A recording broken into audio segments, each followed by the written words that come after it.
I had made a commitment to myself with God and was just like, look, like if you show me a way, I'm gonna try your way. To how I got into the marketing thing was I was just in my room every day, just like, yo, like what the fuck can I do? But now I'm going to every nightclub, like, yo, I could do marketing. Let me do it for free. Let me do it for free. Let me do it for free. That opened my mind up. Like, yo, you know what? I could have my own fucking marketing company. That year was it was a lot of transition. Like, just think about it. Losing my step-pop, losing my 6-year relationship, aunt getting killed. Like, she was murdered. That's my aunt. She was shot 8 times. If you got a victim mindset, you're going to view it like abuse. But if you got a survivor mindset, you're going to view it like teaching. You got to be the same person whether you up or down. I done had good years. I done had bad years. I got evicted so many times. I know the process. I know how long it take to go to court, how you can fight it, when the constable come, how to talk to the motherfucker, what the lockout look like, how many days you got to go get your shit. What's your advice on finding the right woman? You got to find you first, because you will never know what you want in a woman if you don't know what you're missing within you. When I say missing, I'm not talking about a woman got to come in and fill the voids. I'm more so just saying, like, I always say, empower your strengths and employ your weakness. Same thing in a relationship. People complicate things. It's a fucking relationship. This is a relationship. Like, it's just a partnership. But when you add the romance, it do get a little complicated because your emotions get involved. But fact of the matter is, if you know yourself as a man, then when you dating, you can at least have an idea of what you're looking for, right? Because the dating pool has to be like a Google search. Think about if you just type in podcast studio on Google, 1,000 studios gonna pop up. If you type in podcast studio in New York, 600 might pop up. If you say podcast studio in Brooklyn, it might be 50. So the closer you get to knowing what you want, the closer you're gonna find a woman. So you ever had a fucking cringy decision you made, you look back and you just cringe? But I'm telling you, you learned your greatest lesson from that shit, because you ain't never gonna do that shit again. You know what I mean? So that's what gave me discipline, where I'm like, yo, you know what? Damn, you lay down with a chick, she could burn you. Lay down with a chick, she can keep a baby. She got too much power once you do that. I want to maintain as much of my power over me as possible. I don't want to have power over you. I don't want you to have power over me. I see what child support did to me. You feel me? I see I see it. So it's like, let me wait before I just go out here shooting up clubs. If a woman has pretty privilege, she tends to not have to build the same character as a woman who doesn't. Like the women that be cool as shit, understanding, they be the women who didn't have pretty privilege. And you're like, damn, she cool as shit. She down to earth. I'm not saying all pretty girls, because they're like, oh no,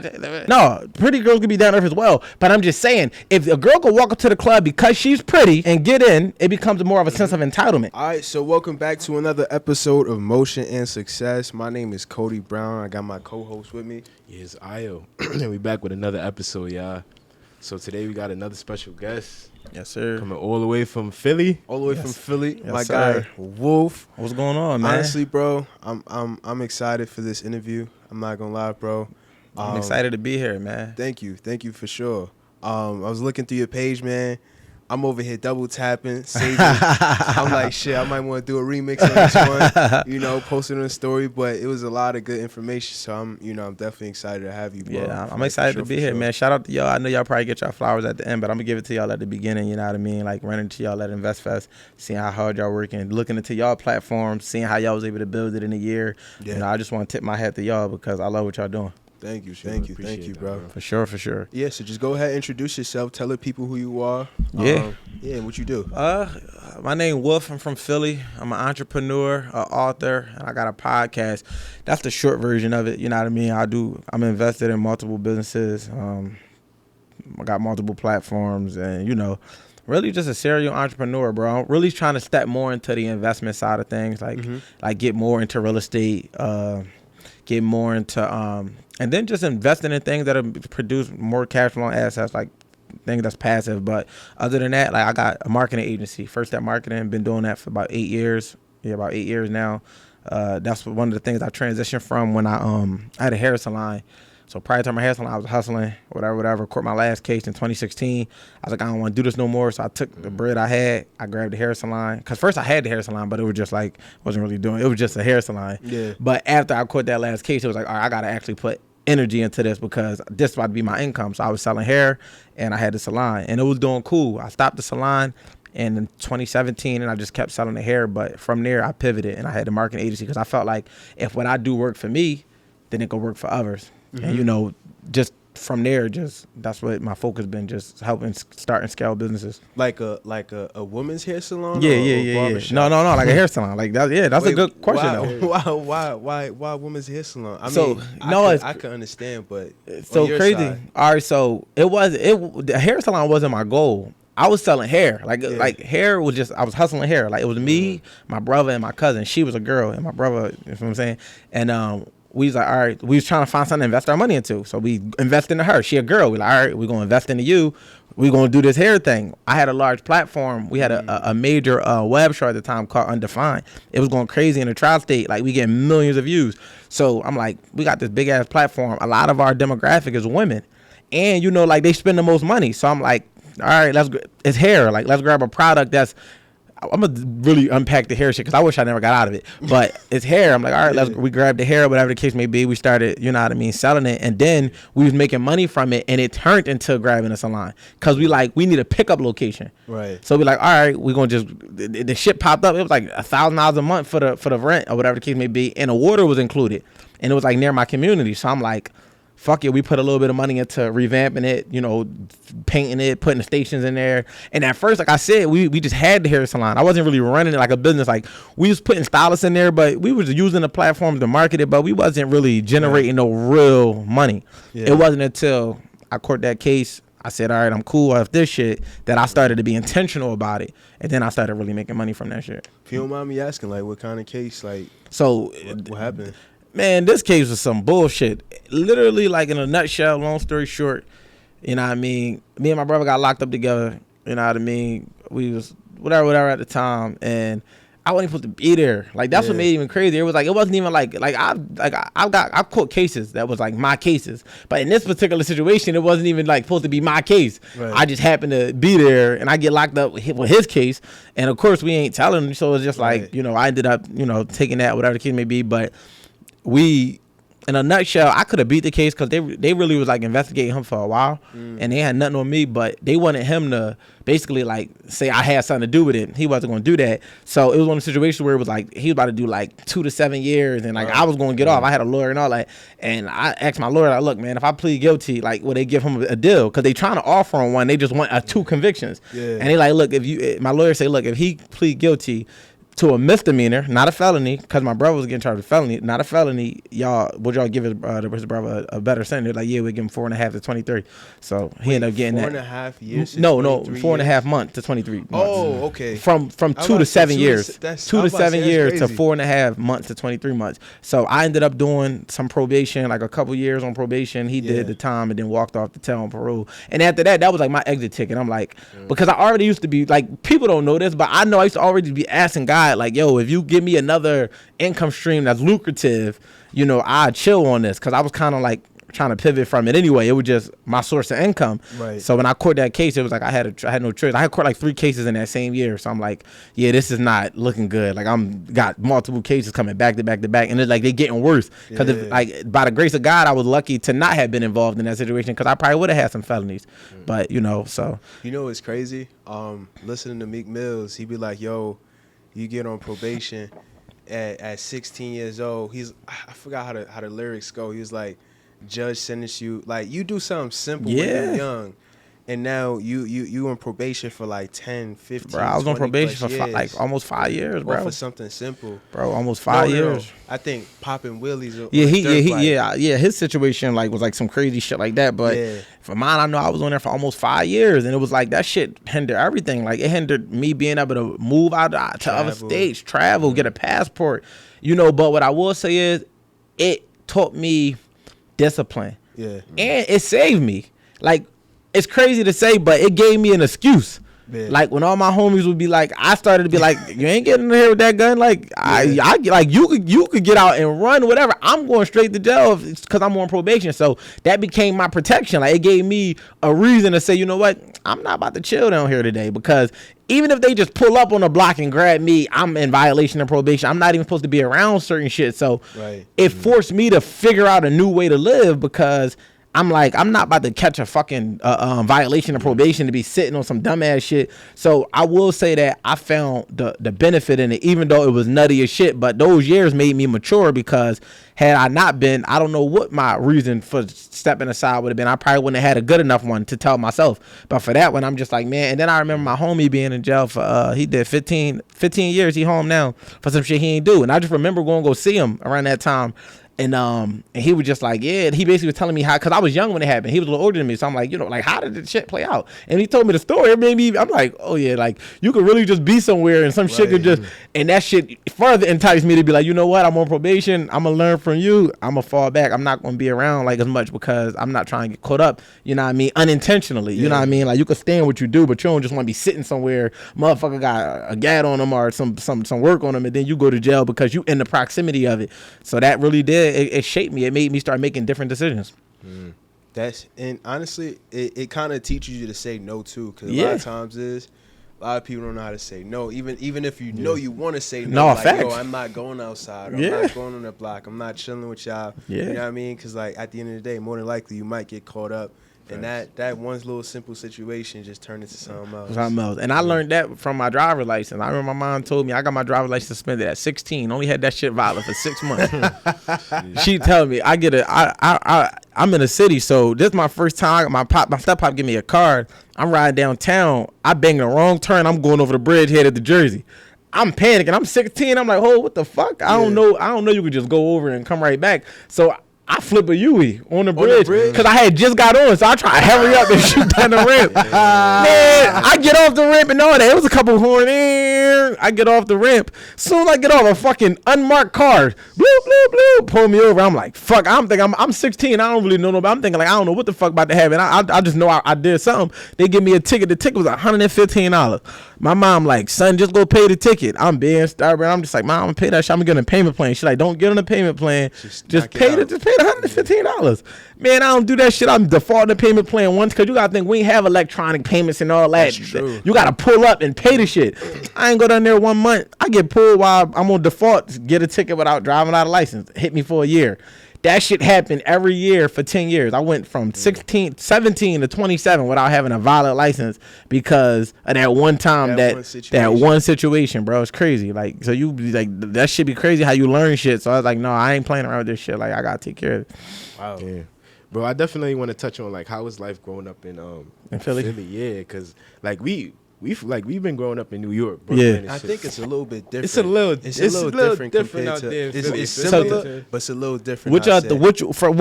From your vantage point, what you think different? Yeah, you go first, bro. I ain't gonna front. Like anytime I hear Philly, I'm like, I kind of think like with them, like y'all carry a little bit more out there. Like you talking about like on the drama side of things, or like on like the fashion, like what? Nah. Like y'all. Like everybody packing out there, you know. Oh yeah. That's what I mean by drama. Yeah. Oh yeah. Definitely. That's probably the only difference. Yeah, it got like that though, cause I feel like I was just driving around here just looking like this shit. I can see how it looked like the city, but I can also see how I probably wouldn't want to grow up here. It's a little, cause it looked a little different, like not a lot different, but a little. Just I don't know, it's like a little different. And I ain't gonna lie, like when you drive through Philly too, it kind of reminds you of New York too. Yeah, that's what I was just saying. Yeah, like it kind of look a little. It got yeah, me. But y'all got more like buildings, like high rises and shit. We got like more houses. Yeah. But what I would say is, cause I did go to school with a lot of people from New York when I was in college. I feel like growing up in Philly it was cool. It was the city. So it's like everything you think about as a kid, you're gonna play manhunt and all that. You're gonna do the regular shit. You know what I mean? Then when you get to a certain age, you know, like naturally what I started to realize now that I'm older, right? And I could tell the difference even being in the South and being up here. When you up north, like a lot of our resources is congested in one area, right? So like it's a gas station outside, right? Mm-hmm. Probably 3 neighborhoods use that same gas station. Mm-hmm. So let's just say these might be the same neighborhoods you grew up with playing basketball. Y'all in the same leagues, whatever the case may be. Yeah. Then y'all get older, somebody get into a fight. Next thing you know, shit now is a thing. But y'all still got to use the same resources. So because you stacked up on top of each other, there's a higher chance that you're going to see somebody that you got an issue with. And that's what creates more drama. Whereas though you go down the South, it's a little bit more spaced out. You know what I'm saying? I don't know how it worked down there, but I'm just saying from my visual perception of it, it seemed like it's a little more spaced out versus when I'm just like, yo, if you look at Baltimore, if you look at New York, you look at Philly, you look at these cities, this shit is only separated by the line in the street. Yeah. It's not too much separation. So it's like if this the gas station on this avenue or this boulevard or this off of this highway and it's connected to these 3, you know, different areas or whatever the case may be, you got a high chance that people rent. So this, I feel like growing up in the city, it's just like you go from, you know, being innocent kids to, you know, getting into what you get into, however that decide to go. But at the end of the day, I feel like Philly is like you gotta love the city because like they gonna make it light of any situation. It don't matter how serious it is the bid. Like if you can't take being laughed at, you gotta have tough skin, because they not gonna console you and comfort you if you fall. They gonna laugh. They gonna eat you. And then after that, they might be like, yo, you alright though? Like, but you feel me? So it's like that's the skin of the city though. It's like you can't take shit personal. You can't view nothing personal. You can't be soft or sensitive because. Sorry to interrupt the episode. My name is Chris Works, and I'm a wealth and wellness coach. I've been coaching people for over 15 years. I help people build generational wealth, create passive income, and start their own businesses. I have a 30-day wealth course that's called the Road to Riches course. You can find it on www.ftmworks.com, or you can find me on Instagram, fundthemental.works or chris.works. Back to the episode. The city is like, if you show that you got tough skin, they'll fuck with you. But if you show that you can't take a joke, and that's literally, I'm speaking metaphorically, but I'm speaking literally at the same time. If you show that you can't handle it, then it'll make you feel like, you can't be there. You feel what I'm saying? And like, I don't know, it's like it's our culture. So it's like, we used to it. You know what I mean? We used to it, but I want to see it improve because, it's just a mindset there. Like I feel like it's an up north mindset where it's like we feel like shit is limited, shit is scarce. Whereas though you go down south, it's like seem like everybody just view shit a little bit more abundantly. You know what I mean? It ain't that they necessarily they try to make it the South support the South, kinda, but really it's just less gatekeeping and less like scarcity. And I don't even use the term gatekeeping, but I'm just saying it really is just like we pulling through. Where we were staying at, person just wanted to help. Hey, y'all look like y'all lost. You need to know where you're going. Up here, you just kind of mind your business. You just like I don't say nothing. It's not my business. Like, I don't know. You might be trying to go do some shit you ain't got no business. I'm gonna just keep it pushing. Like, it ain't my business. Yeah. But down there, they seem a little bit more. So, I feel like our growing up experience probably was similar to y'all. Just, kids that turned into men. Yeah. Went through what we went through. So now you got the best of both worlds. You got the experience of the South. You got the experience of the North. As a man now, like where would you rather grow your family? Of course I would rather grow my family where it's peaceful, wherever that's at. Like, because you can find peace in a city. Like, you can find peace in any city. Like, it really depends on your daily decisions as a man. That's going to determine where you should raise your family. You know what I'm saying? But what I'll say is, the South is where it's not really my vibe. Like, I'm a East Coast nigga. Like, I'm a Philly nigga. So it's like, that shit slow shit down there. But I be grateful because there's a lot of opportunities. The hospitality is down there. And, it is peaceful. Like, you can find pockets of peace. Like, you know what I mean? Some people that's probably from down there feel otherwise because I think it's a proximity thing. I could probably move anywhere out here and I don't know what the fuck going on. If I just grab a gig and I just mind mine, don't affect me. But y'all niggas like, yo, you live over such and such, nigga, you a trip. Like, because when you come from a certain area, you already gonna be jaded. Your perspective is gonna be tainted by what you know. So the South to us could seem like it's peaceful, but somebody that's from there could feel like, y'all live over this side, that shit ain't. So that's why I say they really come down to the decisions you make, because you can find a pocket of peace anywhere. But for me, I would definitely probably raise my family like in the South or even somewhere up north that's like suburban. Like, not in the city. I don't want to live in the city. It's too lit. Like a Rhode Island or something. Yeah, like, you know what I'm saying? Take me out Connecticut somewhere, Rhode Island. You feel me? Shit, is Coney Island livable? Like, is that shit? No. He said, I don't know about all that. Not that island. Coney Island. I don't know. Like, that shit wild over there. Oh, all right. Wild. That's the thing. Like, I don't understand y'all demographic. Like, I understand, but I don't. So I know y'all shit, like, our shit is based off neighborhoods. Y'all shit, like, more like, boroughs. Oh, yeah. Inside the boroughs, like, man, different, little pockets of areas. But how would y'all say growing up was like in here? Like, would y'all say that this is a space that somebody should move to try to find opportunity, or should they flee from it? Honestly, bro, I be feeling like people be like, yo, New York is the trenches. Like, no, it's not, bro. So I got that perception. I mean? Like, I got that perception. Like, yo, you gotta move tack everywhere you certain places. Certain places. I don't say no, nigga. Certain places. Overall, bro, New York is good. You know what I mean? Like, public school, like, thank you for saying that. Public school, bro, like, you gonna have some fun. I ain't gonna lie. That's where you gonna actually learn. I was actually talking to my cousin, and he has a 3-year-old son, and he's like, I'm like, yo, you gonna send him to private school? You gonna do public school? He's like, yo, I'm gonna just send him to public school because you get to have that tough skin. I did the same thing for my daughter for a couple years. She just got put into like a more like you know, a school in a private? different, and like a, you know, like with a different curriculum. But I had her in public school for like the last 2-3 years, and I was telling her mom the same thing. Like, I don't want her to lose out on that, especially while you're young. Like, you don't gotta go to a public high school now. Yeah, but like, you know, first, second, third grade, you know, Yeah. go down there with your bad cousins. Like, you know what I'm saying? Like, you know. Yeah. You really build that thick skin over yeah, there. you feel me? So now she Schools. can, now when you go other, because I know that's what happened with me. I went to school in my neighborhood for like kindergarten, first grade. Then I went to like an academic school that when I look back on it, it wasn't like, it wasn't no high level academic shit, but it was just better than my neighborhood school. But when I got there, this shit was nothing, because it was like my neighborhood school, we fought every day just for dumb shit, like over pens and pencils and markers. And by the time I'm here, this shit, like, we wearing sweater vests and shit, you know what I mean? Now granted, as we got older, because it was a first to 8th grade type school, you know, everybody started to venture and find themselves a little different. But like 2nd, 3rd grade, we wearing sweater vests and ties, and you know, this shit harmless for out here, like. So, and it connected me to other. That was one of the things that. So let me say this: I feel like that shit helped because it was diverse in terms of the geographics of it. So everybody was from all over the city. So it gave me resources at a young age from we ain't know no fucking neighborhood. You were just in my class. Like, it wasn't a neighborhood thing. You didn't find that out till you get older, and now you know people from this side, that side, this side, because of the school you went to was diverse. So I think that was one of the many benefits. And a lot of people from my middle school like became, I ain't gonna say everybody became something, but it was a lot of successful people that came up out of that. So, you know, I think that mattered, because if you just go to a neighborhood school and you get fed to the middle school of the neighborhood, then the high school of the neighborhood, you kind of resourceful only in that area. So it's easy for you to be like, all right, that's my family, fuck everybody else, because you're not really being exposed to that. You get what I'm saying? So going to that school helped me kind of look at it like, all right, this is my neighborhood, but I fuck with them. They cool. I fuck with them too. So it kind of gave me that mindset that it's not just here. Like, this ain't the only thing that exists. Like, it's other areas that got people that's just like us that you could connect with. You know what I mean? Even when you go to other states as an adult, like, people think like, oh no, I ain't gonna be comfortable. You think it's nobody like you in Brazil. But it really is. Like, you just gotta find your tribe. Yeah, like, you feel what I'm saying? gonna find somebody, Like, you can go all over the world and find people that's like you. Like-minded individuals exist. Yeah. You know what I mean? And to like kind of like jump back on track, right? So you were selling here, Yeah. and then you know you got a second chance, you know, beating the case, you know, not getting locked up. I ain't beat the case. I Oh, yeah. pled. But then you got a second chance, right? So what was it like what was that? Because you said you after that you pivoted into marketing. Yeah. Doing like, you know.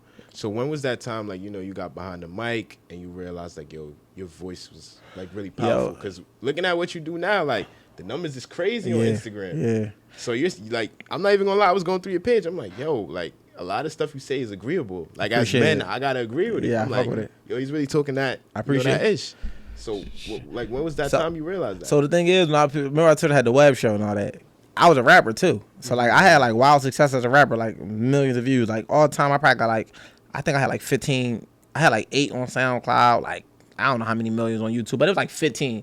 And that's a lot, because I manage artists after that. And I know, like, it ain't easy to get organically, you know what I mean, get that amount of. So I had a lot of like success as a rapper. So I was already known for like, you like speaking on the microphone, I guess. Like, people was already, but I just shaped my voice, because like at the time, like, even if I was to sing y'all some old shit, you would see I was trying to get the message across. It was just in music. But I even had songs where I would just talk like on the beat. Like, I start popping my shit on the beat. So it was always glimpses of it. You feel what I'm saying? I never really seen myself like just like, and then I told you I had the show called No Script on YouTube. So all of this shit was running concurrent with each other.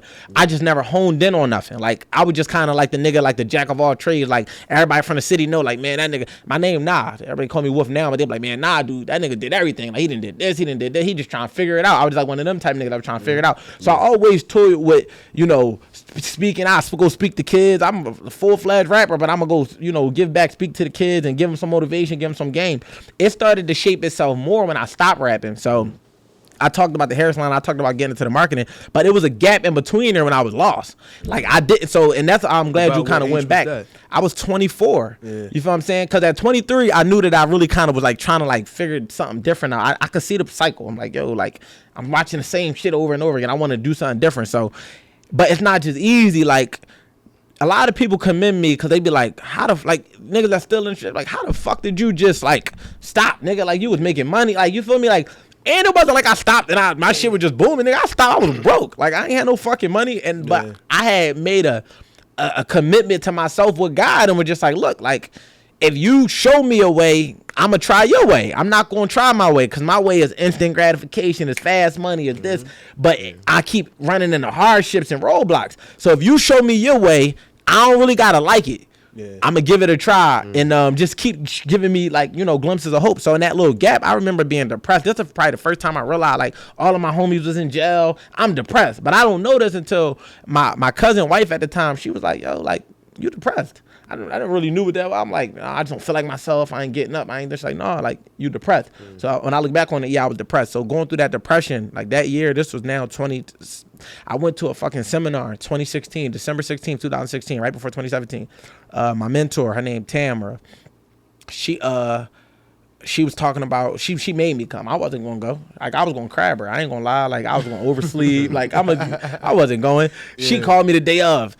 It's raining. Like, oh, make sure you come in and you don't gotta worry about paying. All the excuses I had drew out, she clipped them. Yeah, like, so she like, you could bring somebody, cause you're like, it was in Delaware, so it's like an hour and some change drive. Like, you could bring somebody. I'm like, all right, fuck it. Long story short, I go in there. It was like she was talking to me, bro. Like, it was like she was talking about taking your hustle and creating a business out of it. She had made me realize, it was like she kind of manufactured that shit for me. Because none of the rest of the motherfuckers and I felt like even understood. She using street terms and work. And she talking about, you already marketing. I didn't know that I was marketing. I just knew that I was promoting my stuff. But like, she was like, yeah, when you go do this, when you go do that, that's marketing. When you do this, when you do that, that's this. So she basically making me realize that all along I was running a business. You feel me? So that was at the end of 2016. I already had the hair salon. When I go back, I straight get a team meeting. Start implementing the shit she was telling me and start working. I started by the beginning of 2017. I'm making money off this shit. The hair is selling, the salon doing well. This is when I fall into the depression and all of that. And my step pop die. I get out of my first relationship. My aunt get killed. It was a lot that was happening in a short amount of time. Two of my homies got life. No, this all happened in like a 6-month window. So I lost myself. So I'm just like, yo, I don't know what the fuck to do. Everything that looked familiar now look unfamiliar. So I remember used to be sitting in my room every fucking day. And I had the salon still, but when I got to the depression, I wasn't even going there no more. So now there's no bread coming in from that, whatever. So to how I got into the marketing thing was, I was just in my room every day, just like, yo, like, what the fuck can I do? And then in a nutshell, we're just like, I start Googling it. I'll go back to the notes from the seminar, because this like fucking, I start trying to market nightclubs. Just like September, August, September, my step popped out. Yeah, just like September. So now I'm going to every nightclub, like, yo, I could do marketing. Let me do it for free. They like, no, you know, whatever. Then one club, I say, what's y'all worst day? They like, I think it was Thursdays. Yo, let us get them. We get the Thursdays, we get that shit cracking. Shit, we got the best Thursdays in the city now. So then that fall through because they sell the club after we build it up. And then we go somewhere else. Like, what's your worst day? Like Wednesday. Like, yo, let us get it. So we had something to get into Thursdays. Then we had way back Wednesdays. The Wednesdays was like a throwback all 2000 music. It was a vibe. Yeah. That shit was cool. It ain't last because the nigga who owned the club ain't one. He give us, this nigga give us like $800 to split between like 6 people. That's crazy. Bro, when I tell you we did numbers, and it was only because we did a bar split. He tried to tell us inventory costs, this, that, whatever. But I said, man, fuck this shit. I'm cool off it. Had a dry spell, tried to get a job at this marketing agency. They was doing direct marketing. Here I am thinking I'm about to be doing some college level degree marketing. They doing like, they got me in Walmart trying to sell cable. And at the one day I'm like, yeah, this ain't it. But that opened my mind up, like, you know what, I could have my own fucking marketing company. And from there, that's when the marketing company came. So that year was it was a lot of transitions. Like, just think about it, losing my step pop, losing my 6-year relationship, aunt getting killed. Like, she was murdered. That's my aunt. She was shot 8 times. It's like, so it's like that shit, you feel me? All of these different things happened. And you know, then 2 of my homies going to jail, my best friend getting booked, but he ain't do that much time, but he just not being around. That's like y'all two not being around each other for 5-6 months. So yeah, through all that, that's when, you know, at the end of that year, I started to try to speak to the kids. And all that. I knew I was changing my life around. I went in there, my sister-in-law, who a principal, let me come speak to the kids. And I just remember the principal was like, what's your name? And my rap name was Nasty Nah. She was like, I ain't introducing you as that. I'm like, just tell him my name, the Wolf on Wall Street. And ever since then, it's just been Wolf. And that was like 2017. So, you know, that's how I just been speaking and just building, bro. Like, I just been letting it happen. I always had something to say. I used to just do it I used to just speak to my homies. Like the same shit I've been talking to you. I can pull up a YouTube clip from 12, 13 years ago and me popping my shit. It just, now I got the platform is like more geared towards that. You know, before if I try to talk, they're like, when you dropping a song? When Undefined come out? Now they're like, oh, he talking that shit. So it kind of birthed itself over time. I know that was a long ass answer, but that's good. So how'd you like when you just like? So I know you was talking, you know, a little earlier with the podcast. Like, how'd you come up with that idea? Like, how did that, you know, come? I always was a personality. I was always a public figure. Like, I always felt like that. I never not felt like who I am today. It wasn't like I had an awakening moment. It was like, nah, I always felt like I was supposed to be something. So it was like, for me, it was just about finding my voice. And I've done interviews. I used to just fucking hit people up and do a bunch because that was the only way I was getting the content. I'm like, I'm gonna hit y'all up. Yo, Cody, let me pull up. Let me come because this is my way to get my content. Then I go to Atlanta, and then me and Jay Hill, my guy Jay Hill, we started a podcast, Trading Thoughts. Now I had YouTube shows before, but they wasn't podcasts. They were just like, I called them talk shows. But me and Jay Hill had the Trading Thoughts. We made it to like 10 episodes, but we became brothers afterwards. So it's like that is so funny, man, because that podcast made us brothers. But, you know, we was two dudes, first year in Atlanta. You know, he was from Baltimore, I'm from Philly. We like, yo, we might as well figure this shit out together. Yeah. And we tried. We got the 10 episodes, and then we pivoted. I ended up going back to the city, and I started a show called The Couch. The Couch was, like, predicated on me interviewing people. And don't get me wrong, it was cool. I had some of the, like, everybody fuck with me. I got good relationships with people because I'm real big on relationship building, right? So everybody fuck with me, so they'd pull up. But it was just like the platform was more predicated to them. So it was like if they didn't collab post, or it's like if I don't accept the collab post, then my people don't see it. So now you just got all this content of me with nothing to do with it. You feel me? Don't worry, I'm gonna accept the collab though. But all in all is like, so I'm depressed at that shit. I'm mad because I'm like, yo, like, I'm not about to flood my page with this shit because I'm still doing my videos in the car. I got thousands of videos just talking in my car, like prior to the pod. Like that used to go viral and all. I wrote 2 books. We could talk about that too. But so I already was known for like talking about relationships and all that, but I didn't have like an official. So when I did The Couch, I'm like, this joint doing all right. People fucking with it because they getting to know their favorite entrepreneur in an intimate way because I'm asking good questions. But I'm like, it ain't really doing shit for my audience. So I stopped doing it. I'm like, man, I'm cool off this shit. Like, I don't like the fact that my success is predicated on if you feel like posting that day. You feel me? And you probably hit me up to get on it, and you ain't going to fucking accept the drawing. So then I was just like, I wouldn't even know. I just took it. Honestly, it was like a fuel. I won't even say. I think it became the personal when I started doing my own pod more than it was when I was doing The Couch. It was just like, I was just like, man, I'm cool off this shit because I'm spending money. It's costing me thousands of dollars to produce this shit, and I'm not really seeing a return from it. Exactly. You know what I mean? So that was that. But in a nutshell, I did a run into my now co-host in the gym in a weirdest way. He had a pod for years. I used to always go in there and do interviews. They would go viral. And we were just talking, damn, bro, what you been doing? He like, yeah, man, I'm working now. Then I'm like, what's up with the pod? Oh, I don't do it no more. So I just tell him, I said, bro, I ain't gonna lie. Like, I feel you, you know, you working and all that, but you gotta get back on your podcast shit. Like, you gotta, you good at what you do, whatever. So that was that. I go home, nigga, he gonna laugh when he see this shit. Nigga write me a 4-page letter on fucking DM presenting why he think we should do a podcast together. But I already was gonna do my own thing, but I just knew I didn't want to do it with nobody because everything I've ever done, like if 90% of what I've done the ship only ever sunk because of other people. It wasn't my work ethic. It wasn't my lack of creativity. It was always somebody else's shit that stopped my shit from going. So I'm like, I ain't doing it with nobody. I'm doing this shit by myself. I just get on there and talk. Like, fuck it. And then I was reading it. And then I asked her, I'm like, yo, what you think? Or whatever. And I forgot what she said, but I was just like, all right, I'm going to just meet with him. I met with him. And we ended up just doing a pilot episode. And it was going to still be called The Couch. I'm like, no, you know what? Fuck that. I'm calling this shit The Wolf Has Spoken. Because that's my brand. That shit on the back of my books. That's what I say after all my fucking videos. And people on my platform want to hear me speak. Right. Yeah. You feel me? Like they ain't coming in, like no disrespect, anybody coming to see you. Oh, this like they want to, and I'm not even saying that in an arrogant way. I'm just like had to realize, like I was telling y'all, like y'all platform is your house. This shit is digital real estate. You own this. It don't matter if it's 3,000 followers or 50,000 followers. People coming to like for what y'all got. So it's like people gotta come in here with respect. I can't come in here like I'm bigger than the platform. Even if I got a bigger, that don't matter. I gotta respect your shit because if you had a 1-bedroom apartment, I have a fucking mansion. It's still your 1-bedroom apartment. When I come in there, you say take your shoes off. Yeah. Take your shoes off. Yeah. So. For me, it was like starting to realize and respect my platform. I'm like, yo, people coming in here and me speak. So that's when I started to say, you know what, I'm calling it the Wolf Has Spoken podcast. It's gonna be centered around what I gotta say. And you know, I tell my co-hosts, like, if you don't do you build yourself up, whatever. But this is the format. This is what we on. And it just blended perfectly. Like he the perfect person to sit in that seat because everybody can't handle a strong personality. You know what I mean? So you know, true. And in a nutshell, since then, you know, my platform went from 60 to like 130 in like 3-4 months because I followed my formula. So, wow, that's what's up, bro. Because I definitely seen the growth, bro. Yeah. And like to kind of jump into like some of the topics that you talk about the pod, like, you know, I seen that you really get a game a lot in the relationship sector. Yeah. Like a lot of game. Unintentionally. Relationship and mindset overall. For real, Bro.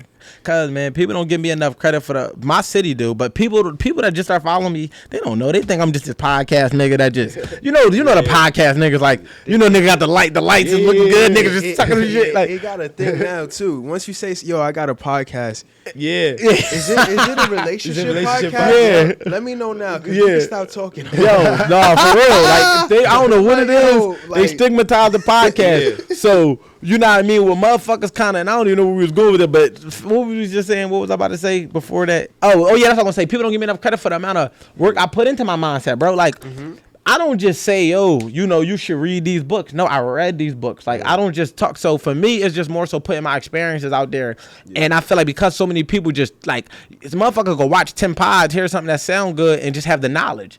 And then when they got the knowledge, they just speaking from knowledge. I'm speaking from experience, and wisdom is different. You could read a book to get the knowledge, but experience is based on what you went through, and the wisdom comes from that. So I feel like when people when they viewing these different things, they just think like, oh, if you just talking and you probably just like everybody else, but it's like nah, like I'm speaking. You say I said unintentionally, but just because I really went through the growth. I really changed my life around. I really was knee deep in the streets. Like, I wasn't just a nigga that grew up in the hood. Like, no, I was like, and I really had to learn how to think differently. So it wasn't like it was just like something that was like, oh, yeah, I saw my homies. No, like, I had to learn how to think differently. And once I started thinking differently, I started to try to bring everybody else to this line of thinking because I'm like, yo, we tripping. That's a sickness. We don't need to think like that. You got to expand your mind. And this is how I did it. So that's kind of like how I got into the personal development and mindset because I went through it. So I'm like, yo, I know what you're going through. I'm not just saying like, oh, you can be whatever you want. It's like, no, nigga, I know you stressed out. I know this is why this is happening. I know how you feel about this in every different avenue. And it's like, if I could help a young black man, a young man in general, yeah, for sure. Like, cause none of what we go through is for us, bro. It's for you to help somebody. If you think your problem is for you, then you selfish because they not. You go through it, so when you get the solution, you could prevent somebody else from going through it. You can accelerate their learning curve. You can cut down and minimize their risk. You can minimize their losses. You can minimize their mistakes by just sharing it. So we almost have a duty if we overcome something because think of how many people went through shit that they didn't overcome. And that's the thing that people don't think about. Like, everybody don't get to learn from their mistakes. You made a mistake that you got to learn from. You made a mistake. Some people made one mistake and it cost them their freedom. It cost them their life. So when you think about what you learned from, you got to pass it back because that's what it's for, is a baton. Imagine if the greats of the past never left us no knowledge, no wisdom for us to tap into. So that's why I give it back. That's my purpose behind it because it's like I went through so much in my life since birth. I was born, my mom was supposed to have me at the end of January. She had me in November. So I was born premature. You follow what I'm saying? It was like just facing obstacles straight out the womb. Like, I'm talking about right into surgery in an incubator for the first couple of months, come home on a heart monitor, in and out of surgery all the way up to I'm 10, 11 years old, can't play no sports, keep hearing no. I'm going to therapy every Tuesday, Wednesday, and Thursday, every single week religiously, every year that I can remember while all of my friends is doing X, Y, and Z. So for me, it was like, I remember being depressed and asking myself, why me, and feeling like the victim as a kid. And then I remember I got that one yes when I was like 11. Doctor said, yeah, you could play sports now. Oh yeah, that's all I needed. I told myself I would never settle for no again. So it's like people are like, how you always so uplifting and so motivational and so positive? Because I remember being in a dark space. I ain't just positive because it sound good or I just read a couple books. No, motherfucker, like I really remember going, like, motherfuckers don't know what it's like to be an 8, 7-year-old kid and you just getting out of surgery and nobody coming to see you in the hospital because they don't even think it matter. My mom coming up there, but my siblings ain't coming up there. And to feel like a burden when you go home because you got to get extra attention because you the sick kid. So it's like, all the kids, fuck, man, I ain't back then, man. Now, you feel me? The house got to operate a certain way because, so it's like feeling like that for so many years. After a while, you got to empower yourself. Like, no, like, I'm not about to allow myself to no, this shit going to shape me. And I'm going to talk to that young boy that might be in that predicament.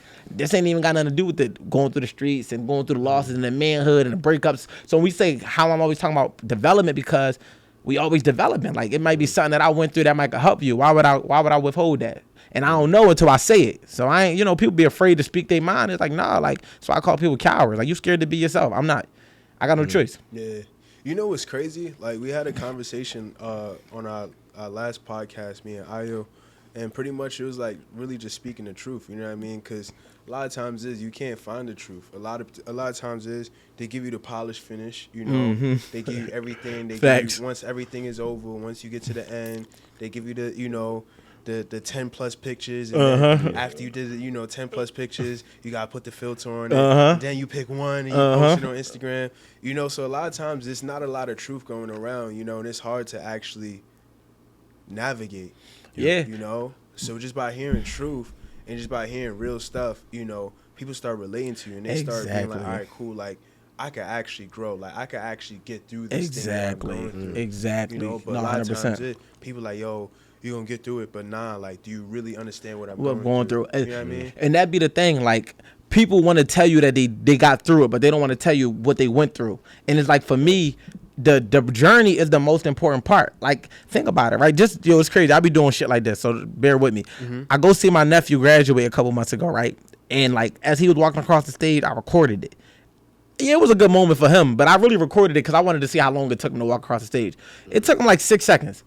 So he spent 12 years of his life for 6 seconds to get the diploma. He in college now, but the fact of the matter is, so the graduation can't be the thing. If I got to take 12 years for 6 seconds, that don't even make sense. That's true. It's the journey. So it's everything inside the 12 years. Who did you become? The friends you gained, the relationships you built, the relationships you lost. You know what I mean? The things you endured, the ups, the downs, the days you wanted to quit. That is the process. That metaphor is life. People always thinking about the next milestone. The fucking milestone don't matter. It's about every day leading up to the milestone, because once you get to the milestone, it's that. I've won championships, and it's like, right back to practice. Like, it don't last that long. So when you think about it, it's like, that's why I fall in love with the process and sharing the process. Like, I talk about my evictions. Like, I tell people, I've been evicted 7 times. Wow. I had like 3 or 4 repos, and I'm gonna tell y'all, because people, how you get evicted 7 times? I was getting houses in other people's names, so I fucked up 6 or 7 of my people's credit. Like, sorry y'all, I know I love y'all, but I was young, I was growing. But the fact that every girl I could find, yo, put this in your name, yo, grab this one, grab it, yo, do that, yo, you feel me? Like, but at the end of the day, being irresponsible, being young, they had listen, man. In my book, The Art of Accountability, I say, man, some people gonna be your teacher. It's like, you're gonna have teachers and you're gonna have abusers, and it depends on how you view it. You follow what I'm saying? Like, if you got a victim mindset, you're gonna. Oh, my fault. Yeah. I'm good. Yeah, you good. If you got a victim mindset, you're gonna view it like abuse. But if you got a survivor mindset, you're gonna view it like teaching. So for me, I taught people lessons about not putting shit in a name, because it's like, I'm not taking pride in that, but at the same time, that's the reality. People have taught me lessons. Like, some of the fucked up shit that had transpired has taught you the best lessons. So I say all that to say is like, why hide that? Why hide the fact that I got evicted that many times? Why am I hiding the fact that for what? I don't, because you got to be the same person whether you up or down. I done had good years, I done had bad years. I ain't one of them people like that even discuss it, because I know that more people live in a normal life than live in a lavish life. So there's more people that can relate to the fact that I said I got evicted 6 times than can relate to the fact that I told them how much I made in a year. I can guarantee you that little bit of what I said I made in a year might motivate somebody, might not. But if I tell them, like, yo, you know what happened when I posted a clip about that? People was DMing me, yo, how did you overcome that? I'm going through that right now, and I'm 3 months behind on my rent. I got evicted so many times, I know the process. I know how long it take to go to court, how you can fight it, what day the constable come, how to talk to the motherfucker, what the lockout look like, how many days you got to go get your shit. But, all that motivated me to say, and it was like, if I'm being real, it was just pure irresponsibility. Yeah. Literally just taking gambles with my money. It was never, because the rent at the time was never what it is now. It could be a little $1,000 a month. Here I am on the 1st. I'm gonna pay that shit on the 17th. I'm gonna do this. I'm gonna do that. Next thing you know, all it takes is you to have one setback 2-3 months behind, and at that time. So, you got a question, bro? No, you go ahead, bro. So as I want to ask about, like, like manly conversations. Yeah. Like, so, like, for you personally, like, when did you decide to move out of your mom's house? I was out of that joint going on 19. 19? Yeah. Now, I had a couple brief stints where I went back. Like, if I get evicted, I go back for a little bit, couple months. And but yeah, for me, I moved out at, like, I want to say I was about to be 19, so 18. And I got my first apartment in college. I ain't go on the dorm room. That's a wild story, but I ended up getting caught. I had an apartment out there, and then from there, I just got a taste of freedom. Like, I was already making money. I was hustling since a young age. Like, since I was like 17, when I really would say I was hustling. Before that, it was bullshit. But I used to throw parties and shit, so I had money doing that as a promoter. But so I got my apartment, and I learned responsibilities. And then second semester, I made my brother, my homies, all of them move off the campus, and they all got apartments. And they all talk about it now, and they be like, that made them men, because we had to learn responsibilities young. Mind y'all probably don't know, I had my first kid when I was 16. So like I already had responsibilities. So having an apartment at 18, a kid at 16, a car at 16, all this shit that most people probably don't really experience until their 20s, I was already experiencing in my teenage years. You follow what I'm saying? So that's why at my age right now, and I feel like, you know what I mean? Like my experiences is different because I experience things a little sooner than the average person. So I feel like if you asking me when somebody else move out their mom crib, I think that for it now, what I know, I would say always try to get that grown man experience. Like always try to get that. Always try to have that. But really, if you could have a stable cash flow, I don't care if it's a job or your business is doing good, I think you should. I think you should. Even you gotta grab an efficiency, a studio, small. I think that if you could do that at like the age 24, I would have said 21, but I feel like a lot of the men nowadays are underdeveloped. Unintentionally, but as a fact. They're underdeveloped, you know what I mean? They don't have, and it's not like it's an excuse. I didn't just say black men. I said men. A lot of men are underdeveloped, you know what I mean? And it was the lack of responsibility they had coming up. Like, you know, y'all a little younger than me, but y'all still probably grew up in the era of having certain things and the responsibilities that was put on y'all from y'all parents that I feel like is a little bit more coddling that takes place more massively than it's more widespread than it used to be. But if I had to say, I would say if you could get out at 21, do it. But at worst case, I would say 24 because that's like around the time you should have been getting out of college. So I would say give yourself that leniency. Now, some people graduate college 21, 22, but I'm just saying like if you want to go back and get your MBA or get your master's in something, then I would say like 24 is a good year. Going into 25, you should start. But another heck, get a fucking roommate. Moving out your mom crib don't mean go start a family and have $5,000 in the overhead by yourself. No, nigga, you could be 20 years old and go find at this rate, $2,000 apartment for 2-bedroom and bust it down 1,000 between you and your homie just so y'all can learn that independence and that.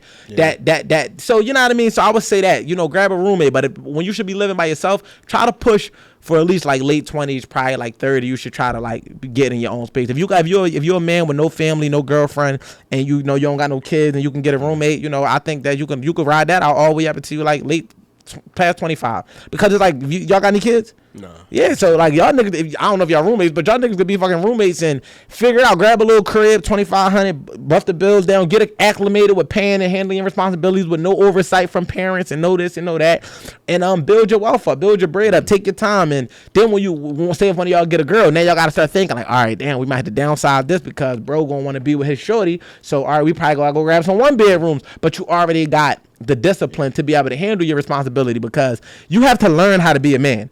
You can't just get older and be like, all right, throw him in the water. It's like, no, like you got to have that test run of fucking up. That was my trial and error of the 6 evictions. It was like, you know, I was fucking up, but it's like, it taught me responsibility down to the point where I got people that rely on me. So I can handle it because then I don't panic because I've been through it.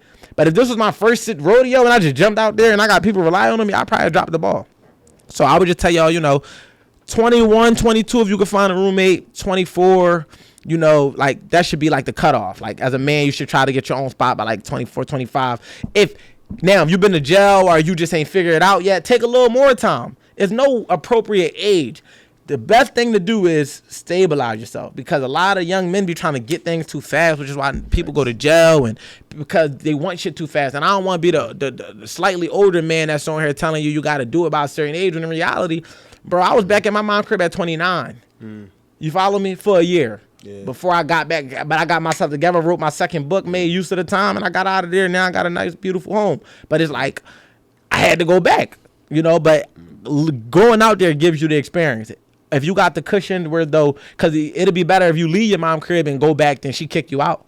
Because you've been there too long. So I would say just if she like, look, man, I'm about to try this shit. I'm about to give myself a year, see how this shit go. She going to be proud of you. All right, baby, go ahead, do your thing. If 9 months happen, you about to get evicted, go back. Go do it again, though. And do it again, and do it again. And, you know, now with all the credit shit going on, you know, evictions don't last. You know what I mean? But, yeah, no, so I don't know, man. What's y'all thoughts on... And y'all demographic, y'all age group, like, you know, what y'all think is a comfortable age for a man to have his first spot?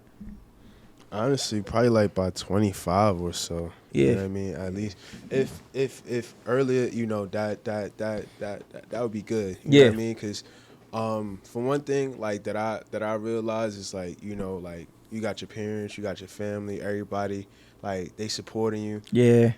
sometimes I'll be like, yo, ma, like, let me just Yeah, chill, you know what I mean? Like, you know what I mean? Like, let me just fuck up or two. You know? Like, you let me do drunk. my thing. Yeah. Because sometimes they always gonna come to the rescue, and then you might not have that situation where it's like, all right, cool, you're gonna have somebody to call on because and that's why I talk about like you gotta let your kids fall, but not on their face. And like, you know, you can be the guardrails to their life. Like, people always ask me about parenting. What I've learned is parenting is like coaching more than anything else. It's not dictating. It's not control. It's not an authoritative. You know, you do have authority over your child, but it's not that dynamic of you know, you just claiming dominion over them. It's like, I own you. It's like, nah. It's like coaching. It's like, I'm going to give you the information. I'm gonna give you the tools to put in your toolbox. And when it's time for you to go in the game, I'm going to see what tools you rely on. I'm going to see what skills you lean on. And I'm going to watch from the sideline. And as I see you fucking up, I'm going to coach you. Yo, pay attention. They coming off the edge. When you go that way, dude, like, you know, I'm going to coach you. But I'm not going to make the decisions for you because I can't live your life. So I got a 15-year-old, you know what I mean? So it's like, she a teenager. Like, she a girl. It's like, they ain't got like a 15-year-old son. I got a 15-year-old daughter. So it's a whole opposite dynamic of, you know, coaching her. But at the same time, she still got to go out and play the game of life.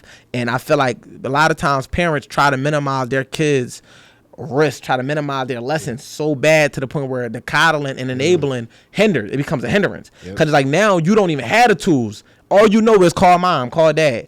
I never wanted to be that parent, you know what I mean? Because my mom was never that. She was like, son, even when we used to catch cases, son, once the system got you, there's nothing I could do. You know, I love you, but nothing I could do. And my mom worked 12 hours a day. So we really was kind of being raised by my step-pop, my older sister in the neighborhood.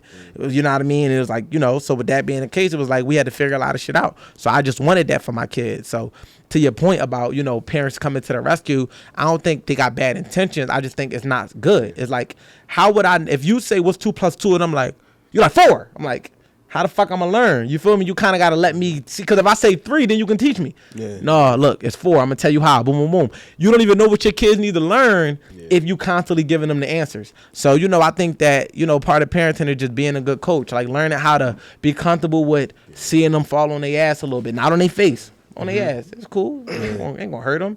You know, if they about to fall on their face, then you step in. But I always say, as parents, we let our kids go 90 and we come 10. I'm not going 90. I'm not about to go farther. I'm not getting up and pushing you. I'm not pushing my kids to do nothing. Like, but I support everything they do. And like, is it like? Let me be clear on that. Pushing is force. Yo, I'm trying to. Yo, you want to do this? You want to do this? You do this? You should do that. And then now I'm making them feel worthless because they're not taking none of my suggestions. I got good intentions, but it's not being received that way because now they feel like inadequate in a sense because now they can't live up to what I'm trying to put on them. But if they come to me and say, "Hey, I want to dance." Bet where you want to go. Now I can be supportive. You came to me with the idea, and now I can amplify the idea with the resources that I have. That's how I feel like effective parenting work. You feel what I'm saying? But what I will say to y'all is y'all being, you know, y'all young. You know what I mean? Like, even if y'all feel like y'all older, because I feel like I'm older time. I'm young. Like, I don't let nobody tell me I'm. One time, young boy called me OG coming out the gas station. OG, can I pump your gas? I look. Fuck you, who OG? I don't think I reached that stage yet, but. We not old, we young. You feel what I'm saying? Like, if you think about it, bro, 25, right? And how old are you? 24. 25 and 24. Nigga, you 4 years old as an adult. You 5 years old as an adult. How much did you know at 4 years old as a fucking toddler? And 5, nothing. Not much. You knew around here. Even at, I'm 31. Even at 31, I'm only 11 as an adult.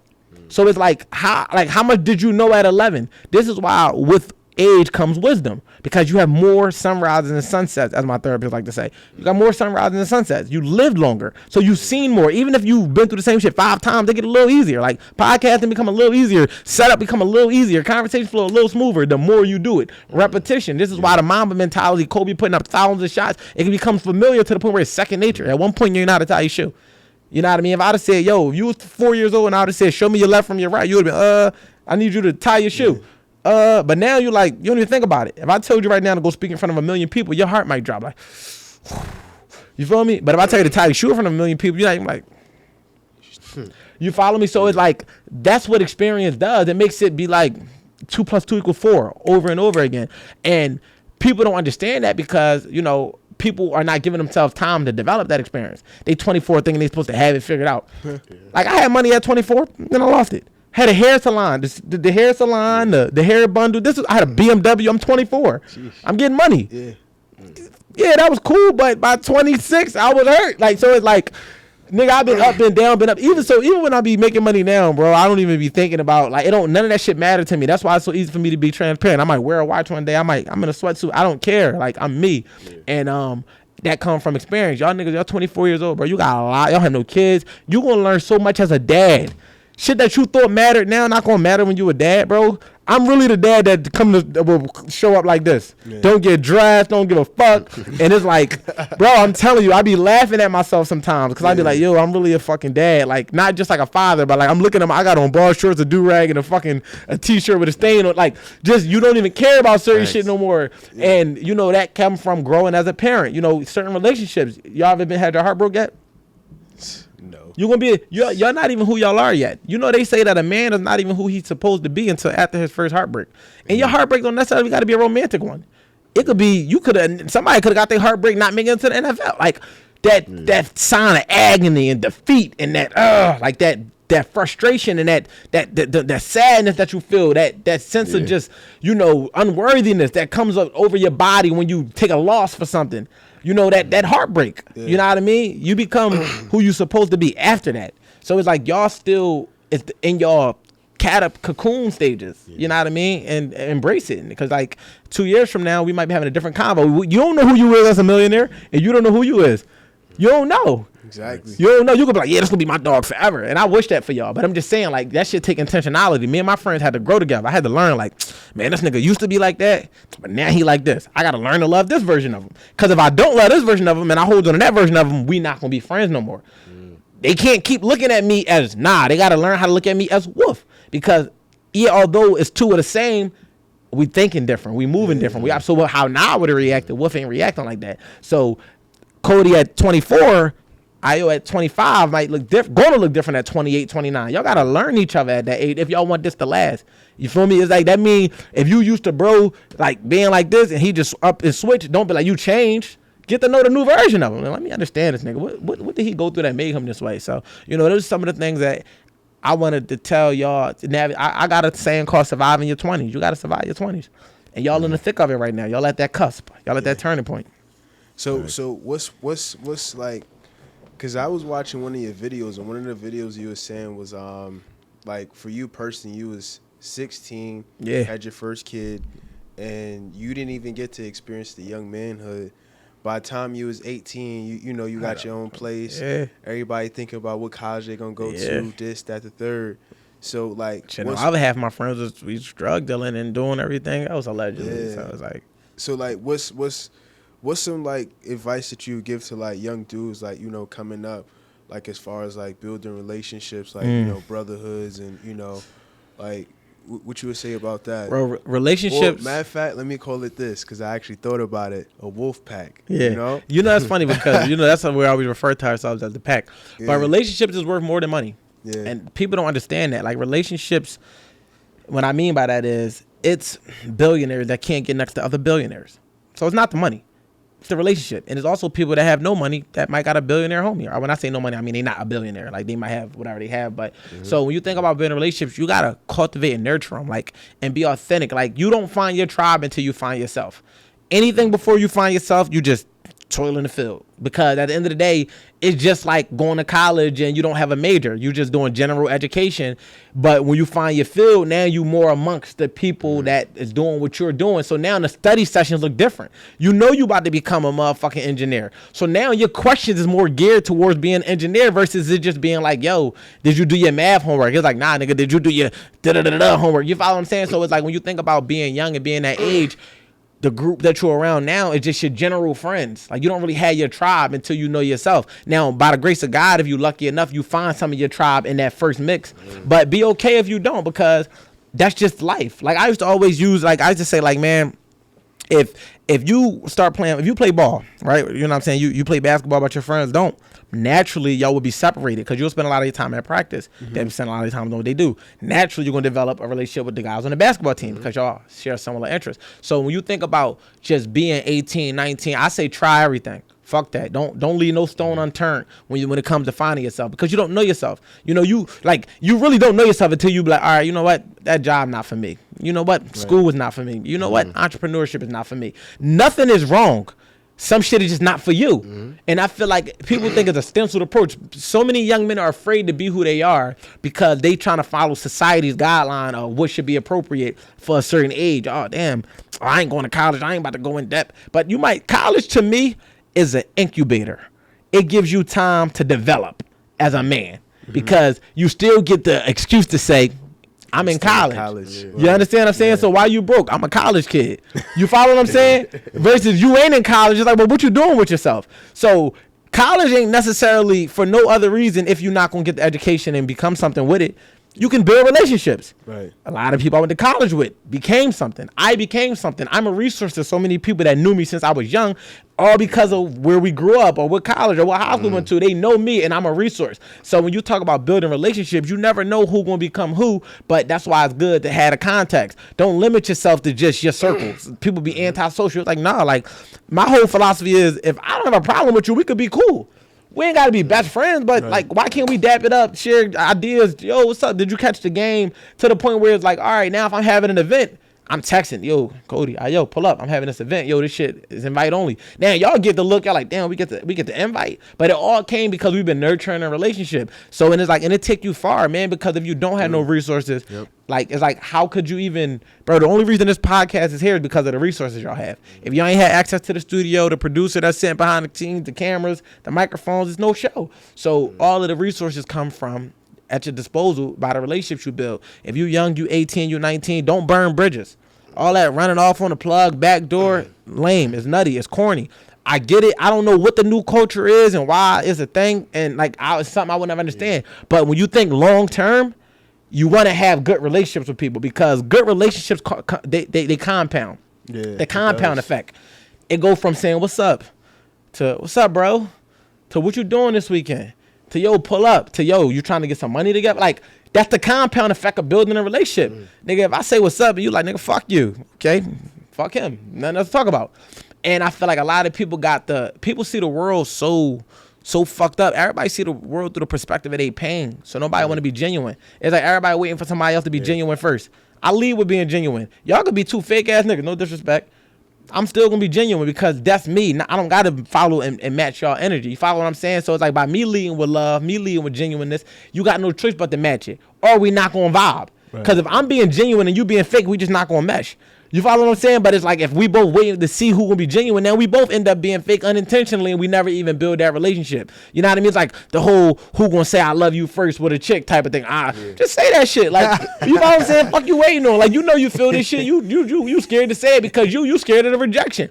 But if you just remove that element of being afraid of rejection, you will go way farther in life because in reality, like I said, man, one of my homies said, he lead with love. And I've been running with that ever since. I lead with love because you got no choice. You either going to reject it or you going to accept it. But if I lead with nothing or if I let the room determine my energy or my temperature, I'm not even being me. And I feel like when I was saying people see the world through the perspective of their pain, everybody been hurt before. Everybody been crossed. Everybody been backstabbed. Everybody been betrayed. So because they've been experienced that, they all come into an apprehensive thinking you going to betray them. You going to backstab them. And it's like, is that a possibility? It is. But what's the probability of it? Everything is a possibility, but what's the probability of it? What's the probability of everybody in the world being out to get you? You got what I'm saying? It's like, you feel me? So it's like if you see the world through a fucked up lens, then you gonna think like that, and then guess what's gonna happen? You can't trust if you can't trust somebody and they can't trust you. If you look at somebody and you don't trust them, then they can't trust you because y'all both gonna be moving behind fear.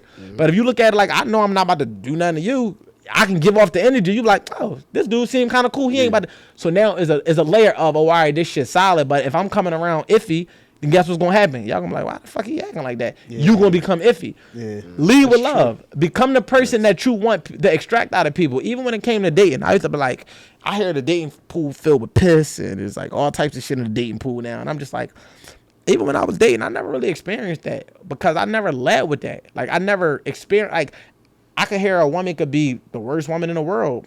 I don't experience that because I don't lead with that. So it's like I naturally pull the good out of people, and that's my goal. Like, I don't give a fuck if you whatever. I'm going to try to pull the good out of you because I feel like it's good in everybody. I don't look through life through the perspective of my pain. I look through life through the possibility of everybody having some type of good in them. Now, do that mean be naive? Fuck no. Use your discernment, and you gotta know that some people are just fucked up individuals. But that don't mean everybody is a fucked up individual. I'ma start with love, and if I see like, all right, cool. That's just not, he ain't my type of person. Like, we can't vibe. Like, we can't be homies. Like, I'm cool. Or she ain't my type. I can't fuck with her. Like, whatever. You feel me? I ain't gonna. Yes. No. I definitely agree with what you were saying, bro. I was gonna say too, cause you mentioned the dating pool is trash. So, that basically strung my mind, cause I'm like, I was just gonna ask you too, like, you know, us being young men, you know, we also growing up, you know, we growing and we building relationships, you know, especially talking to women. Yeah. What would be your advice to like scoping the right woman? Like, especially, you know, you want to get in a relationship down the line, like marriage or if not, like serious relationships. Like, what's your advice on finding the right woman? You got to find you first, because you will never know what you want in a woman if you don't know what you're missing within you. When I say missing, I'm not talking about a woman got to come in and fill the voids. Yeah. I'm more so just saying, like, I always say, empower your strengths and employ your weaknesses. Same thing in a relationship. People complicate things. It's a fucking relationship. This is a relationship. Like, it's just a partnership. Yeah. But when you add the romance, it do get a little complicated because your emotions get involved. But fact of the matter is, if you know yourself as a man, then when you dating, you can at least have an idea of what you're looking for, right? Because the dating pool has to be like a Google search, right? Think about if you just type in podcast studio on Google. 1,000 studios gonna pop up. If you type in podcast studio in New York, 600 might pop up. If you say podcast studio in Brooklyn, it might be 50. So the closer you get to knowing what you want, the closer you're going to find a woman. So for me, I used to have a list of what I wanted in a woman. Like, I used to I want a woman that's like da-da-da-da-da. You feel me? And that don't mean they got to check off every box. That don't mean they got to be this. But at least when I'm dating, I'm asking certain questions that will let me know if this even fit. Because, you know, if you hiring for a producer and somebody coming here trying to be talent, you know that they don't fit. So why try? Why am I about to put you behind the camera when you told me you want to be on camera? And I feel like a lot of men give chances to shit that, logically speaking, if put in any other predicament, y'all wouldn't even give a chance to. Cause she pretty. Because you think you could change. Nah, you can't be like that. You gotta know, like, man, as a man, I want this amount of kids. I want marriage. You talk to a chick, she's like, yeah, I'm not having no kids. All right, cool. You don't got to end the date immediately. You know in the back of your mind that this is not a long-term situation. So you can filter out the experience, because every experience don't have to be marriage. Teacher, you can learn something from that situation. It might just be for fun. But you got to know that. And only way you know that is if you know you got to know what type of man you is, what type of leader you want to be, what type of household do you want to run. Do you want a 50-50 household? Do you want to have 100% of the say-so? Do you want an entrepreneurial woman? Do you want a career woman? Do you want a woman that's like a fucking house mom? Do you want a fucking woman that's like, what type of woman do you want? And that all comes from what type of man you are. Like, do you want a woman that's the opposite of you, or do you want a woman that's more of the same? The more you get to know you, the easier it is to date, because you already, I'm telling you, bro, it'd be evident. You ask one question and they say something, you'll be in the back of your mind like, all right, it's our last date. For sure. Like, I'm probably ain't even going to hit either. Like, I ain't even going to, I'm going to go ahead and let this one go. I'm going to throw this one back in the pool. Not right. But if you just kind of thinking with your dick and you just like thinking short term and you like, damn, if I could just make her who I want her to be. Not saying you can't mold, because, you know, we are supposed to mold. We do mold because we leaders. But she got to have the intangibles. Like drafting, nigga. Y'all sports niggas, I can tell. When these motherfuckers, they draft off potential, but they have an idea on what's missing. All right, we need a guard. So they scouting guards. Let me try to find the best guard that fit our system. When you feel me? Sometimes you hit, sometimes you miss, but you have a system that you're trying to fill the voids in. That's how you gotta look at your life, like systematically. Like, if you know you work all day and you ain't got time to do shit in the crib, you might want a woman that's in the crib. But if you know that you don't want that, you want a chick that might be on here being production assistant. Like, you gotta know what your system is so you can fulfill that void. That's what advice I would give any man dating, especially a young man. Find yourself, know what you need to fulfill, and then find a woman that fill it. You know what's so crazy? Because, like, honestly and truly, like, sometimes we might just be with a woman because she look good. Yo, you know yeah. I mean? Right. Yeah. Like, simply just because she look good. Or don't add no value, can't cook, can't do nothing. Don't even know shit about you. They don't know how to answer it. You know, like, you can't bring them around certain crowds because they just might be a little embarrassment. So it's like you got to know what you want. So sometimes people might be having conversations like, yo, my lady, she stays at home. She doesn't work. You know, I take care of it.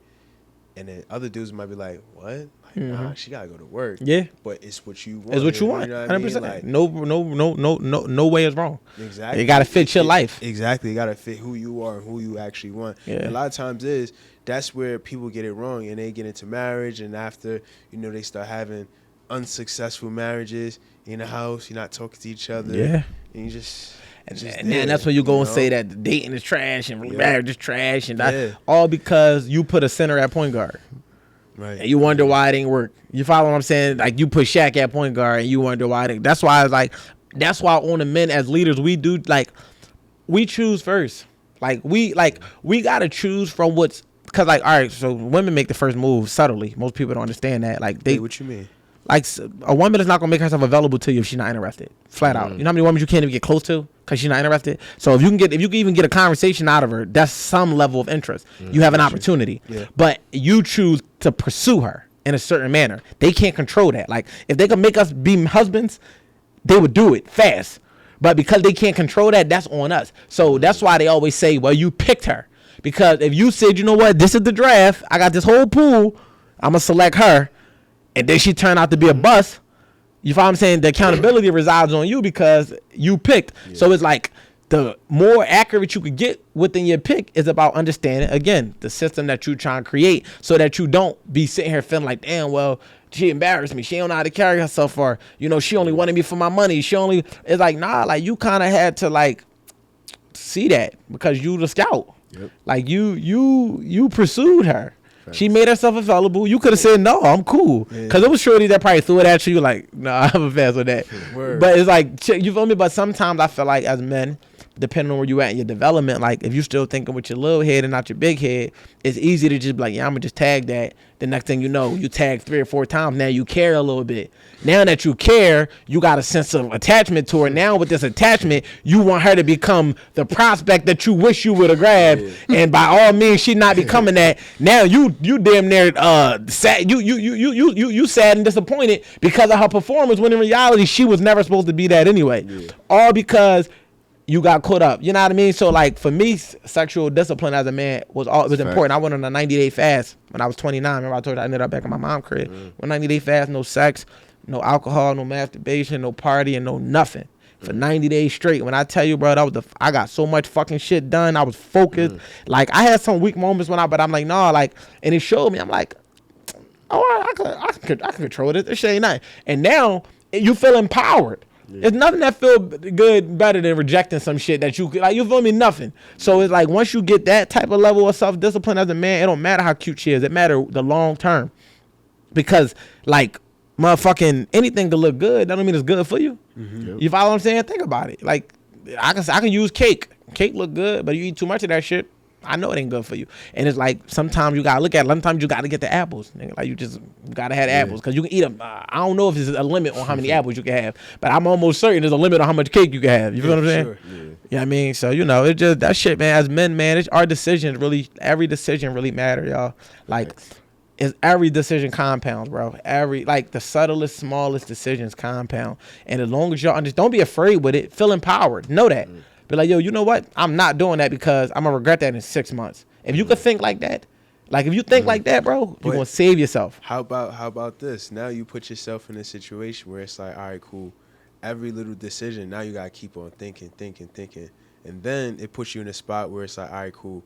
Now I can't make a decision. You know don't overthink it because you got to make a decision. You don't got to always like the decision, but a decision has to be made. Like at the end of the day, when you sleep with a chick, you made a decision. You nutted her, you made a decision. She decided to keep the baby. That ain't your choice. It don't matter.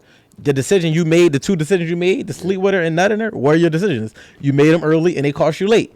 That's just how it goes. So don't be afraid of that. That's why I said don't be afraid. Be empowered by it. Understand that you can control by way of some the outcomes based on your intentions. You can control your intentions. You can't control the outcome. You can intend for shit to go this way, and you can control that by what you put into it. But the outcome is really just up to the probability and the possibility and what God ordained for you.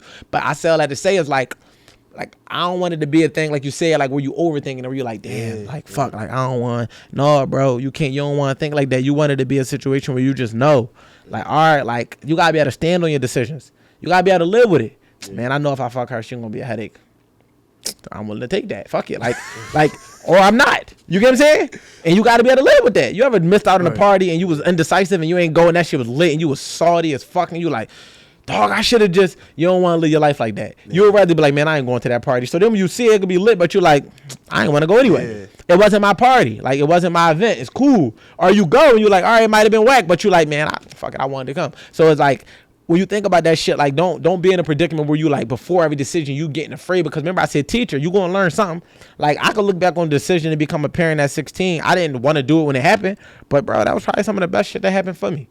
Notice I said for me and not to me. Like it made me a man. So it's like some of your decisions that might be you ever had a fucking cringy decision you made, you look back and you just cringe, but I'm telling you, you learned your greatest lesson from that shit, because you ain't never gonna do that shit again. Absolutely not. You know what I mean? So that shit, that's what gave me discipline, where I'm like, yo, you know what, damn, you lay down with a chick, she could burn you. You lay down with a chick, she can keep a baby. She got too much power once you do that.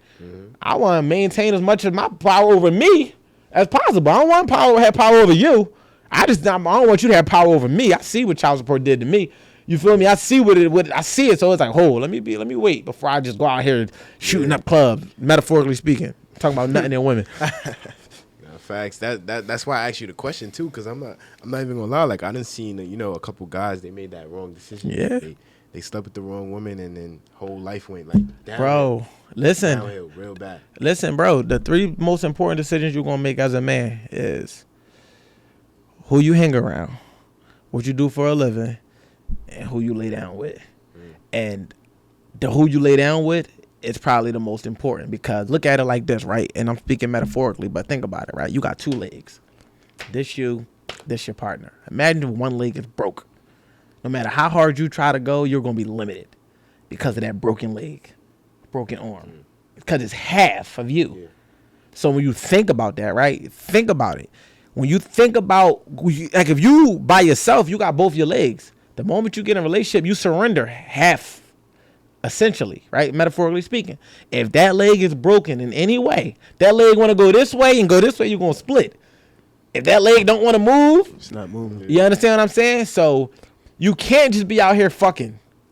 You got to make it make sense. Yeah. Like you have to make it make sense, because if you choose the wrong partner, that's like having one leg, one arm, one half of your body not working. No matter how much energy and effort you put into it, if that leg don't fucking work, you can't run that fast. I can use a car for easier terms. If one of the wheels is flat, you ain't going nowhere. Most people are, men and women, laying next to flat tires. They don't want nothing. They don't have no dream for you. They don't see no. They just own a car. They just happy to no longer be off in the trunk as a spare. They just happy to be not on the side of the road, and they don't even dig. And you sitting here keep putting air in the shit, and you're like, man, why the fuck this shit ain't? You keep stopping. It got the shit got a slow leak. You get 10 miles, gotta stop. You get 10 miles, gotta stop. There's something wrong with the tire. So that's how imperative that decision is, bro. It's like you really gotta know yourself. Like, y'all young, no kids. You're going to become different versions of yourself. When you become a dad, you're going to be a different person. I got to get to know y'all again in a couple months. And then in a couple months after that, I could be like, yeah, they my youngins. Like, I fuck with them. But, nigga, y'all niggas might come up and lick, come up 10, 15 L's. I got to come back around and see. These niggas like, nigga, I ain't your youngin' no more, nigga. I'm big Cody. Like, I'm big. Like, I got to learn these little niggas again. So it's like, and I don't say little niggas in a slight. I'm saying, like, you know, y'all, I look at y'all like little bros. Like, because I mentor a lot of young men. So it's like, even y'all niggas be taller than me, stronger. Y'all still, you feel me, wisdom-wise, I look at y'all like my younger brothers. So with that being the case, it's like, I had to get to know y'all again. So same thing when you meet certain women. It's like, you're going to have to get to know that person again. She's going to get to know you again. Like, you're going to become somebody different. You don't know who you are in love, nigga. This nigga might get a girl and be up under her ass all day. You ready to film? He like, bro, I'm in here watching Game of Thrones with my girl. Like, they go, what? Come the fuck outside. What are you doing? Like, you got to be prepared for that. I'm trying to prepare y'all because I want to see y'all shit work. You feel me? And it's like, y'all got a good thing. You feel what I'm saying? Like, this, y'all got this is a good a good platform. And I can tell y'all good dudes. That's one of the reasons I pulled up. No question. I brought my family with me. I pulled up. It's like, I could tell y'all was good dudes when I met y'all. Like, I was like, I fuck with them. And that's why I told y'all, like, don't just take my number and it be like, you know, just like, yeah, hit me up. You know how somebody, yeah, bro, get with me. Never get with them. They never get back to you. You text, they never responded. I'm like, no, like, get with me. Like, whatever I can do to help. If I could, I'm gonna help y'all for sure. Honestly, and I think it's just like just like you said, relationship building, because like one of the things is it's like you could have the money, you know, and then also not only just like relationship building, but like genuine, you know what I mean? Like genuine, like, all right, cool, like what you doing, like how can we actually help what you got going on? Yeah, facts. Because a lot of times is like you can meet so much people, bro, and it's just not genuine. So that shit's just not gonna work. That's out. what you're going. But that's the thing is, that's what I used to tell Hill. I'm like, yo, like, that's why the brotherhood we formed outside of the pod is like, you know, like I tell him, bro, we don't gotta film no shit together. Like we build a real brotherhood. Like, you feel me? Like most of the real relationships is not even on camera. Like you would never know how cool somebody is. Cause it's like, you know, most people go off the perception, or they take a lot of pictures together. They must be friends. These motherfuckers hate each other guts. You feel me? They could be the motherfucker taking the picture that's the best friend, but you won't know because you can't see it. But the relationship is the most important because, like, you know, a rich nigga could still stand in line if he don't know the promoter. Nigga could be poor as fuck, walk up to that bitch, yo, Jim, get me in. That's my man. Put him in the set. Like, that's the relationship. So the relationships is more important to me because, like, I'm growing, y'all growing. I wanna y'all freshmen to me might be in a sophomore. We in school together. I wanna see who y'all. At some point, this gonna be your campus. Right. You feel me? And it's like, you know, I might have a little cousin coming up. I might be like, yo, let me hit my folks over in New York over at the Motion of Success, X, Y, and Z. Y'all might, yo, I'm in Philly. Yo, let me get with Wolf. You know, that's my guy. Like, that's what the relationships do. And as long as motherfuckers just be who you are, shit cool. Like, nobody like phony energy, bro. Nobody like it. And I feel like the whole world is just so fucking, oh my gosh, it'll stress you out because Instagram do it. Yo, people don't even know who to be or how to be, and they just like, it's like I never realized how much Instagram is its own world because I don't give a fuck about the internet. Like, I just like, I have a disdain for how much power it has over people. I'm not a fan of it because it's like, who are you in real life? Right. And I remember when I wrote my first book, Cheating is Not Cheating, I was getting all of it, bro. They got my fucking shit on Hollywood Unlocked. The Shade Room reposted my tweet. E! News did a whole segment on me, cooking me about the title. You feel what I'm saying?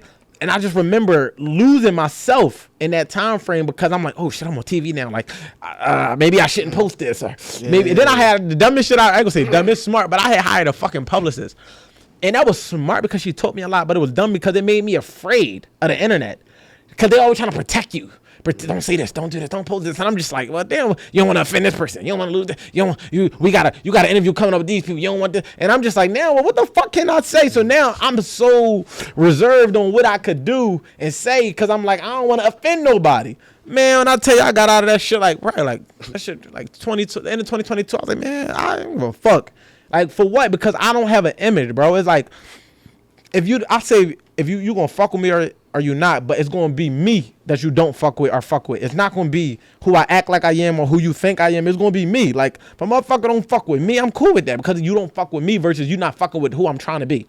And it's like, I went through that young, when you having an identity crisis and you don't know who you are and you like, damn, like how should I dress? Should I try to talk like them? Should I try to walk like this person? Should you feel me? Like, once you find yourself, you're like, man, I'm me. I don't follow trends. I set them. And now that's why people are more inclined to, because if you going this way, you more likely to get people to follow you than if you walking amongst the herd of people that's following whoever they following. That's why I'd be like, people just can't bring me a trend. Who started this?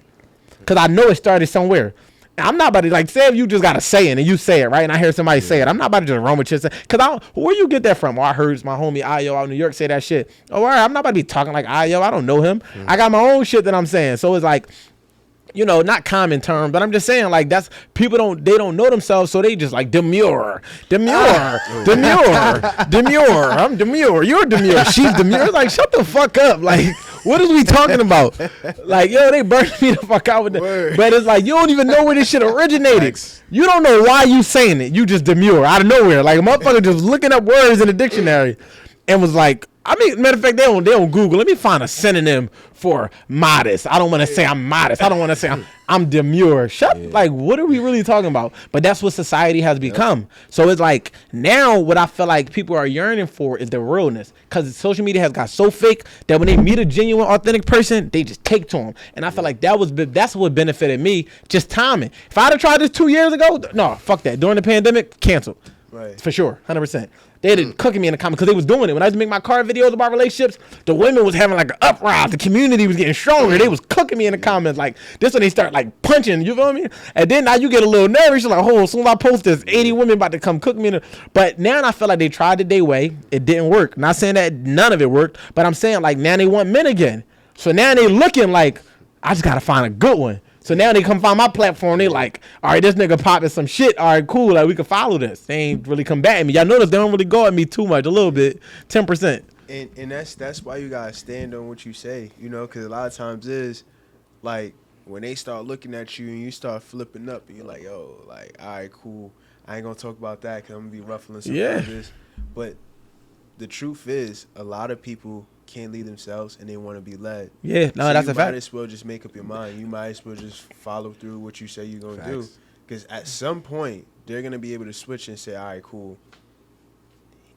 Yeah, he know what he's talking about. Yeah, and you know what I mean, it's been 2-3 years. He's still talking about the same thing. Exactly, because it hit the like the way I look at it. Like, and then to your point, right? A lot of you say like a lot of people are scared to that goes back to people saying shit without knowing where it stems from, because they're like, that's why they can't stand on it. Because it's like, if I heard you say a funny joke, right, but I don't know the origin of the joke, I can recite that joke, but if somebody questioned me about the joke, I don't have the facts to back it up because it wasn't my joke, it was yours. And that's what people are doing with a lot of information. They're reciting something that they heard, and then when they get challenged on it, they can't really back it up with no facts or no experience or no wisdom because they never went through it. Motherfucker be out here talking about parenting, like, how many kids you got? That ain't the point. Like, what the fuck is we talking about? You follow what I'm saying? So it's like, no, like when you really went through it, lived it, and you speaking how you feel, that's where it come down to. Is I can stand on this because this is my truth. Yeah. And the truth is the truth to you, but it ain't the truth to everybody because everybody got their own perspective, and perspective is subjective. So with that being the case, we can all look at the same thing and see something different. So if that's the case, me and you can go through the same life experiences and they affect us in two completely different ways. Your truth is no less true than mine. But I can feel like, no, you know how many times that you could be trying to tell your mom she did something? She judging her intentions behind what she did or said. Mm-hmm. Boy, I did not do that. Yeah. No, you did do that. No, I didn't. No, you did it, and this is what I received. You follow what I'm saying? So, and sometimes we've done things and they're like, yeah, because you did this. You're like, what? No, I didn't. I did it. And that's why I had to, in one of the books I read, said I can control what I say. I can't control what you hear. And I live by that. So when I'm speaking, I can control what I say. I know what the fuck I'm saying. Like, I know what I mean by this. I can't control how you perceive it, filter it, judge it off your experiences, and then come back with a response. That's not up to me. And when you understand that in life, it make you less fearful about what you say, because I know I'm not going to say nothing out of my mouth that's intentionally to harm somebody, intentionally to trigger somebody, intentionally to offend somebody. That's not who I am. Mm-hmm. So if I say something and you find yourself harmed, triggered, or offended, that's more so how you received it more than it's about what I said. You know what I mean? And I feel like once you get that, the messaging becomes clearer, because I don't know who I speak for. Whoever want to hear it. I don't got no community of people I'm targeting. Like, y'all ask me, I feel like in Atlanta, I feel like we was talking about that. I'm like, man, whoever want to listen. Like, it ain't. I don't got no real person where it's like, oh, this is my avatar. Now if I'm marketing, that's different. But when I'm just speaking, right, I'm just popping my shit. Like, it's just like whoever could relate. Everybody catch it at different. Somebody might be 56 and it might hit them like, damn, this little nigga spitting. Young nigga might be 18, damn, big bro spitting. Like, you never know who ears is falling on. But I gotta keep putting it out there. Yeah, I mean, that's a fact. And with the book too, cheating is not cheating. I see that's one of your pinned things on your page. Like, what's that book about right there? Yeah, it's really I say it's a guide to understanding a man's nature, but it really is a guide to understanding human nature, because I focus more on the psychology of the perspective of so cheating is not cheating is a factual statement. Like, it's not like I just wait. Can you explain that? Yeah, I'm about to. Yeah. So I said cheating is cheating is not cheating. I never said a cheater is not a cheater. So what I mean by that is cheating is not cheating because it's subjective and perspective based. We all three different men. We all got different preferences. What you might be okay with from your lady, I might not be okay with. And same goes between me and you. So we can't just say cheating is cheating as it's just a universal agreement as to that's cheating. Some people are in open relationships, monogamous, polyamorous, polygamous. So a monogamous person is going to think a polygamous or a polyamorous person is cheating for the shit that they do. You understand what I'm saying? Mm-hmm. So it's more important for you and your partner to have a conversation on what y'all consider to be cheating. Because most people get with somebody and assume they think how they think. Like, oh, you ain't think texting that girl was cheating? Nigga might be like, no, I didn't know. I got a bunch of female friends. Yeah. Oh, you ain't think taking lunch from that nigga on your job was cheating? No, this nigga always buy me lunch. So if you don't have that conversation, then you could be finding yourself getting ridiculed and having problems in your relationship that would have been avoidable if y'all would have just communicated on what you consider cheating to be. Now, if y'all had established the guidelines for what cheating is and that boundary and somebody cross it, then that would be considered cheating. But I also talk about pride and ego and how that's more so the number one killer of relationships. What, for men or Both. for women? I break it down psychologically for men and women. I talk about forgiveness. I talk about pride and ego. I talk about double standards. I break down why men and women cheat. Even though since I wrote my book, because I wrote my book in 2019, it came out in 2020, the conversation has become more widespread. So why men and women cheat, we hear it on all the podcasts. But I still broke it down psychologically and by way of nature and how it identifies in men versus how it identifies in women, down to the point where I can tell you, like when I say why a man cheat, we're not just talking about, you know, why that nigga cheated. It's more so like psychologically why men are wired to hunt. You follow what I'm saying? Why men are wired to not really be monogamous. You follow what I'm saying? It's like, this is things that are just like psychologically how we are. Some men can rewire themselves. Some men have different preferences. All things don't fit everybody. But on more scales than not, this is how things are based on human behavioral studies. And, you know, I like to focus on the psychology of everything, the way the mind works, what led you to that decision. You know what I mean? Because what might lead you to cheat might not be the same, but I might could connect the root based on our nature. You know what I mean? Versus it being based on the actual act of what it was. You know what I'm saying? So the book in itself is, y'all got to read it, bro. It's like, I definitely want and the analogy I use is dope. And, you know, the art of accountability was more like a self-help, well, both of them self-help, but a self-assessment book. That's why there's a mirror on the cover. I don't know if you ever look, but I got a mirror on my cover because it's for you to honestly self-reflect. It's not for you to say, oh, you need to take accountability. It's for you to look at it and be like, I need to take accountability. Yeah. And I wanted to write that book because when I wrote Cheating Not Cheating, this was before the pandemic. This was before relationship podcasts got crazy. This was before red pill, blue pill, left, this, that. This was before that. I seen it happening. Yeah. And it just dropped at the right time and it took off. The art of accountability was like, I could see everybody is just blaming men, blaming women. It's your fault. It's your fault. Everybody keep using the word accountability, but they're using it like a weapon when it's really a tool. I'm going to give you an example. If you a hammer, right? If I try to hit you with a hammer, it's a weapon. You gonna stand there and let me hit you with a hammer? Absolutely not. But if we take care and build the studio with the hammer, it becomes a tool. People are using accountability and trying to hit people with it. You need to take accountability. So of course you feel attacked. Right. Of course you get defensive. Of course you feel me, because somebody is attacking you. But if you take that same hammer and try to build yourself up with it, it becomes a tool. It's not harmful. It's helpful. So that's how I kind of describe accountability. And I talk about acceptance. A lot of things like you can't forgive until you accept, because if you don't accept the outcome of something, then how you going to be able to say you forgive it? It's just like you're going to find yourself constantly dealing with the same shit because you're living in a perpetual cycle of trying to avoid the same shit happening again. So you're living through the perspective of your pain and your trauma. You're not living your life from a renounced healing perspective. I talk about boundaries a lot in there, and I break down accountability in so many different ways, like from preventative maintenance down to post things that you've done to rectify situations. So, you know, both books is extremely helpful. Men, y'all need to read them. Like, men for sure. Like, y'all gotta read them. Especially like even Cheating Not Cheating, because it'll help you understand women. A lot of times I feel like men don't really understand women as much as men would like to think they do. Like, men might think he understand a woman's body, but their psychology is different than ours. Yeah. Like when they say women are the weaker vessel, that's not necessarily a slight to them. It's just a difference. Like, it's like more fragile. It's more delicate. So you got to handle them a little different than you can handle one of your homies in a conversation, in a disagreement. You know what I mean? Because you and your homies can argue from logic. I ain't gonna say they can't, but they can. Argue with a lady. It's not gonna be from logic. You know, she will not support you because she don't like you. A nigga will be like, man, that nigga, nut ass nigga, but he know how to film. I don't like this motherfucker, but he the best producer. I gotta pay him. Yeah. They don't like you. They're not working with you. That's true. Not without attitude. You gonna feel it. You definitely gonna feel it. You gonna feel it. Now I definitely need to grab a copy of the book, bro. I should. It's on me. I take accountability because I should have bought y'all copies. Y'all hosted me on y'all platform. I always do shit like that. Like, I don't know. I think I was just sleepy. Like, I was sleepy. No, she drove. I was sleepy. I was in the car but I should have had some copies, but I'll make sure I get that to y'all, whatever the case may be. Too? Yeah, but if y'all want to patronize a black brother, then y'all could just cash at me and I'll send it. But if not, I'll just send y'all a copy regardless. You know what I mean? Either way, you know what I'm saying? Like the way I am, I'm like a shoot my shot type person. It's like, like, you know what I mean? If y'all want to buy it, but I'll still share love and give it to y'all. But my thing is, if I give it to y'all, I could have sold it. So that means I'm losing money. Y'all got to read it. Right. And if y'all read it, y'all got to review it on the podcast. And we good. Like, just. That could be a whole episode. Sure. Right, you feel me? And I'm telling you, bro, like, people don't even believe I wrote the books. Even when they was cooking me on E-News, they're like, that's the author? Like, they can't believe it. Like, my homie, I used to send the copies to the. That's a whole nother. We'd be here for an hour talking about that. But that's whatever. My homie was locked up, and I sent copies to my homie in jail and all that. Yeah. And like they didn't believe he knew me. Like, you know where you know this boy. Like he too smart, too wild. This shit, like this book is one of the best books I've ever read. It helped me in my life. My man would call home, hold on, put me on the phone. They like, yo, they just telling me how they fuck with the book.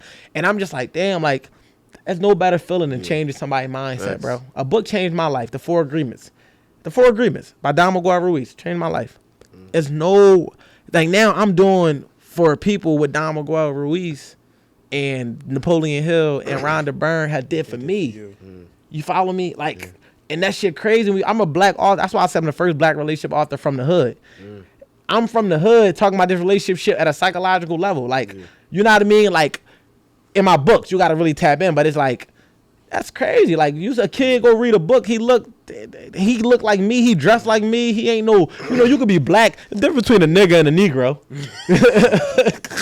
Like, no, that's a nigga. Like, a nigga wrote that book. That ain't no Negro. Y'all know I'm just talking my shit to the black community. Why would you call yourself a nigga? Settle down. Relax. But, because, they can't wait to cook a motherfucker. But, I say all that to say, like, I be really just taken back by that sometimes. Like, damn, like, I be impressed. Like, yo, I really wrote these books, and they really good books, because I read books. I don't lie to myself. I ain't a nigga that think like, even when I was a rapper, I ain't gonna think my shit hot and it's trash. Nice. It's like, no, like, I be honest with myself. Like, no, this shit ain't that. I cook some food, it ain't good. No, this shit ain't that. So when I wrote the books, I'm reading this shit, I'm judging it against other great books. I'm like, this shit really good. Like, and then just getting the reviews and like the way my cheating swept, bro. That shit went crazy. I couldn't even believe it. I'm like, yo, I just tried this shit. I just woke up one day like I'm gonna write a book, and like, what the fuck? Like, I'm on TV because of this shit. Like, that shit was lit. Like, that shit was dope, But like I said, I did lose myself through that process. But the art of accountability, self-reflecting, and realizing I'm out here chasing pussy. I'm doing dumbass shit. That's why I had to go on my fast. I had to figure out, like, what are you doing? Like, you 29, you be 30 soon. Dickhead, sit down. Like, what are you doing? Like, get yourself together. Have direction. Make it make sense. And that's how I had to treat myself, talk to myself to get myself in a space where, like, you know what? This is the type of man I am. And I started to be, become that.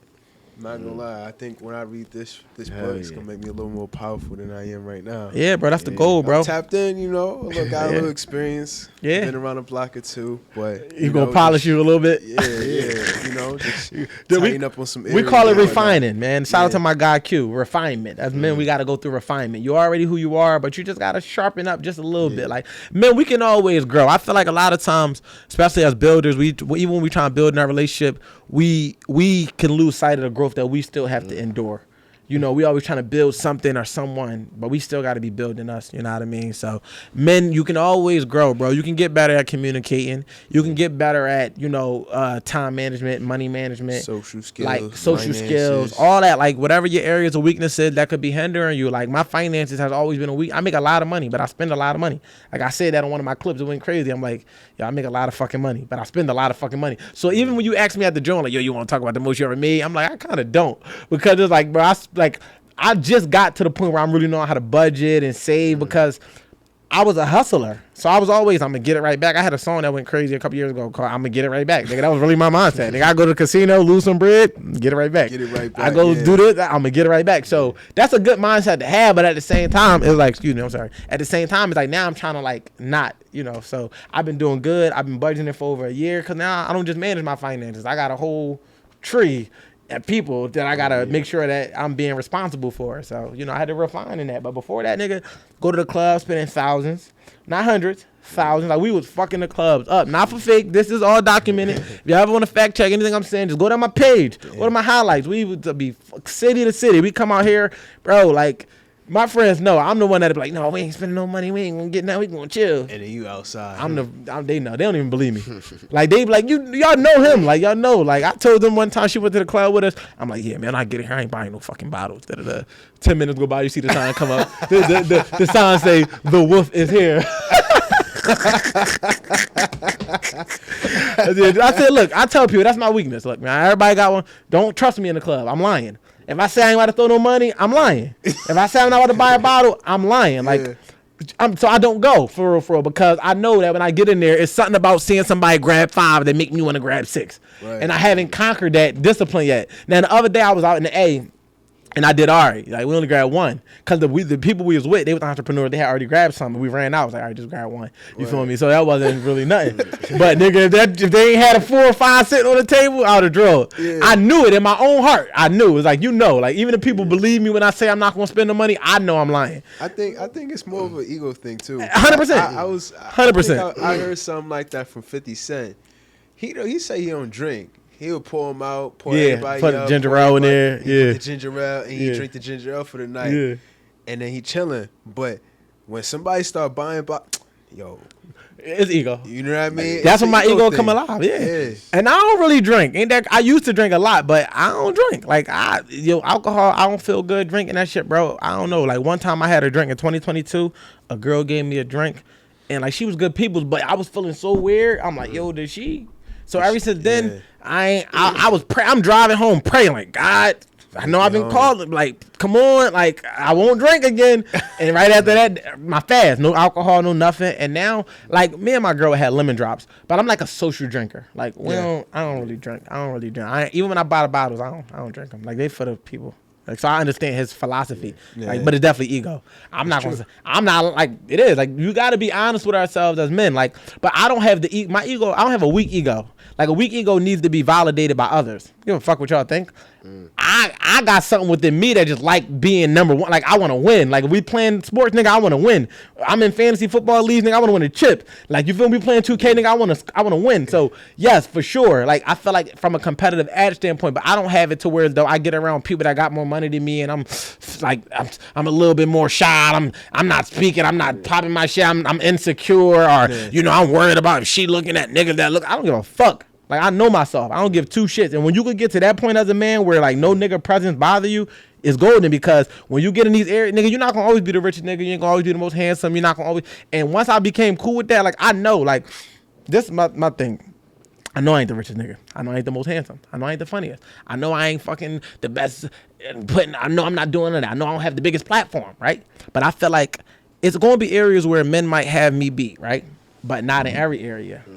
I'm good at everything. I ain't gotta be great at everything, but it's like, you might be a little taller than me, but you ain't faster than me. So it's like, because I know my areas, and I know that I like me against any person, any matchup, because I know that they might got one thing better, but they don't got everything better. And I know that I got a lot more good than not good. So that give me my confidence to be like, I'm not even competing or comparing, but before I become insecure, I'm gonna look inwardly at what I'm good at too. Like, I ain't never, like, I can see you could be great. You could be fucking Usain Bolt. You get out there haul ass, and I'm gonna be happy for you. I'm not gonna be like, man, this nigga faster than me.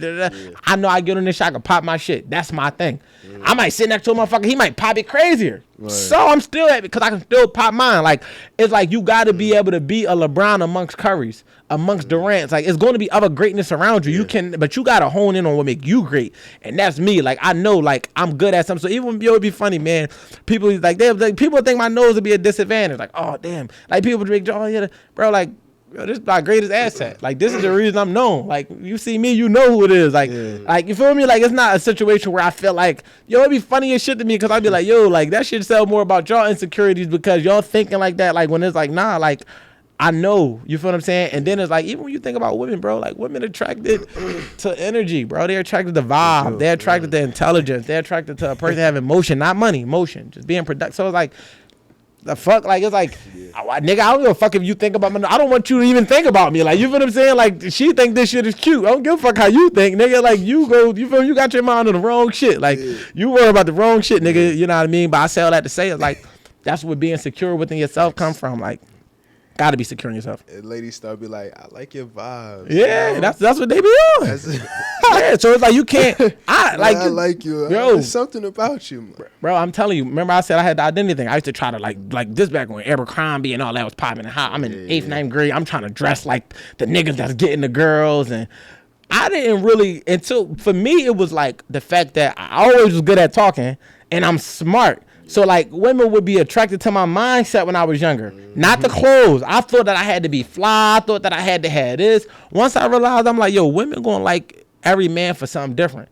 If you really hear how they think and talk, they'll say some shit like, ain't a man that just builds something so attractive. It's like, all right, so now all the builder niggas, they got a wave now. Like, niggas is becoming builders. Like, I can't build shit. That ain't my wave. I'm gonna miss that. But I understood that when it come to being a leader, you know, being a protector, being a intelligent, all of those things is always gonna be solid. And then on top of that, I know I'm handsome, so it's like that's just extra. But it's like most motherfuckers, you think, damn, it's because the clothes I got on, it's because of the car I drive. Then you gonna always, when a nigga got a better car than you gonna be like, damn, does she like him? Because you think she like you for the car. But if you know she like you for you ain't worry about that, nigga. You like, give a fuck. She like me because I'm funny, nigga. I'm making her laugh, nigga. But I ain't gonna lie too. Like another thing, like, and that's why I firmly at one point I was like, yo, like, if you're not at a certain level financially, you shouldn't be dating. That used to be my thing. Yeah, I thought we made a video.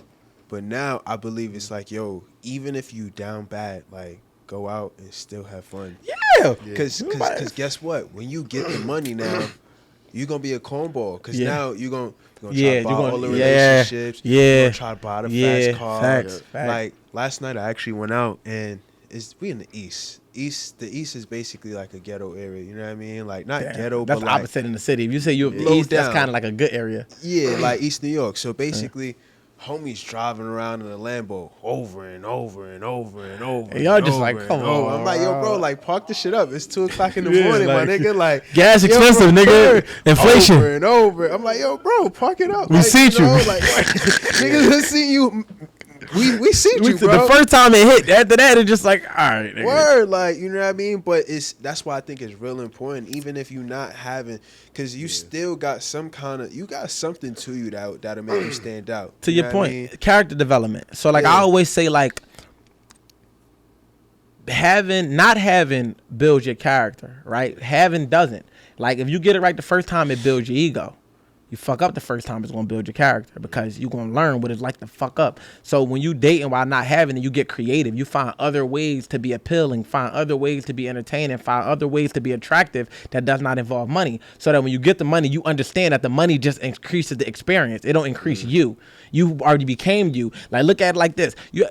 People gonna cook us for this, but you ever think about it, right? I feel like in more times than not, if a woman has pretty privilege, she tends to not have to build the same character as a woman who doesn't. Facts. Like, the women that be cool as shit, understanding, they be the women who didn't have pretty privilege. And you're like, damn, she cool as shit, she down to earth. I'm not saying all pretty girls, because they're like, oh, no, pretty girls can be down to earth as well. But I'm just saying, if a girl could walk up to the club because she's pretty and get in, it becomes more of a sense of entitlement.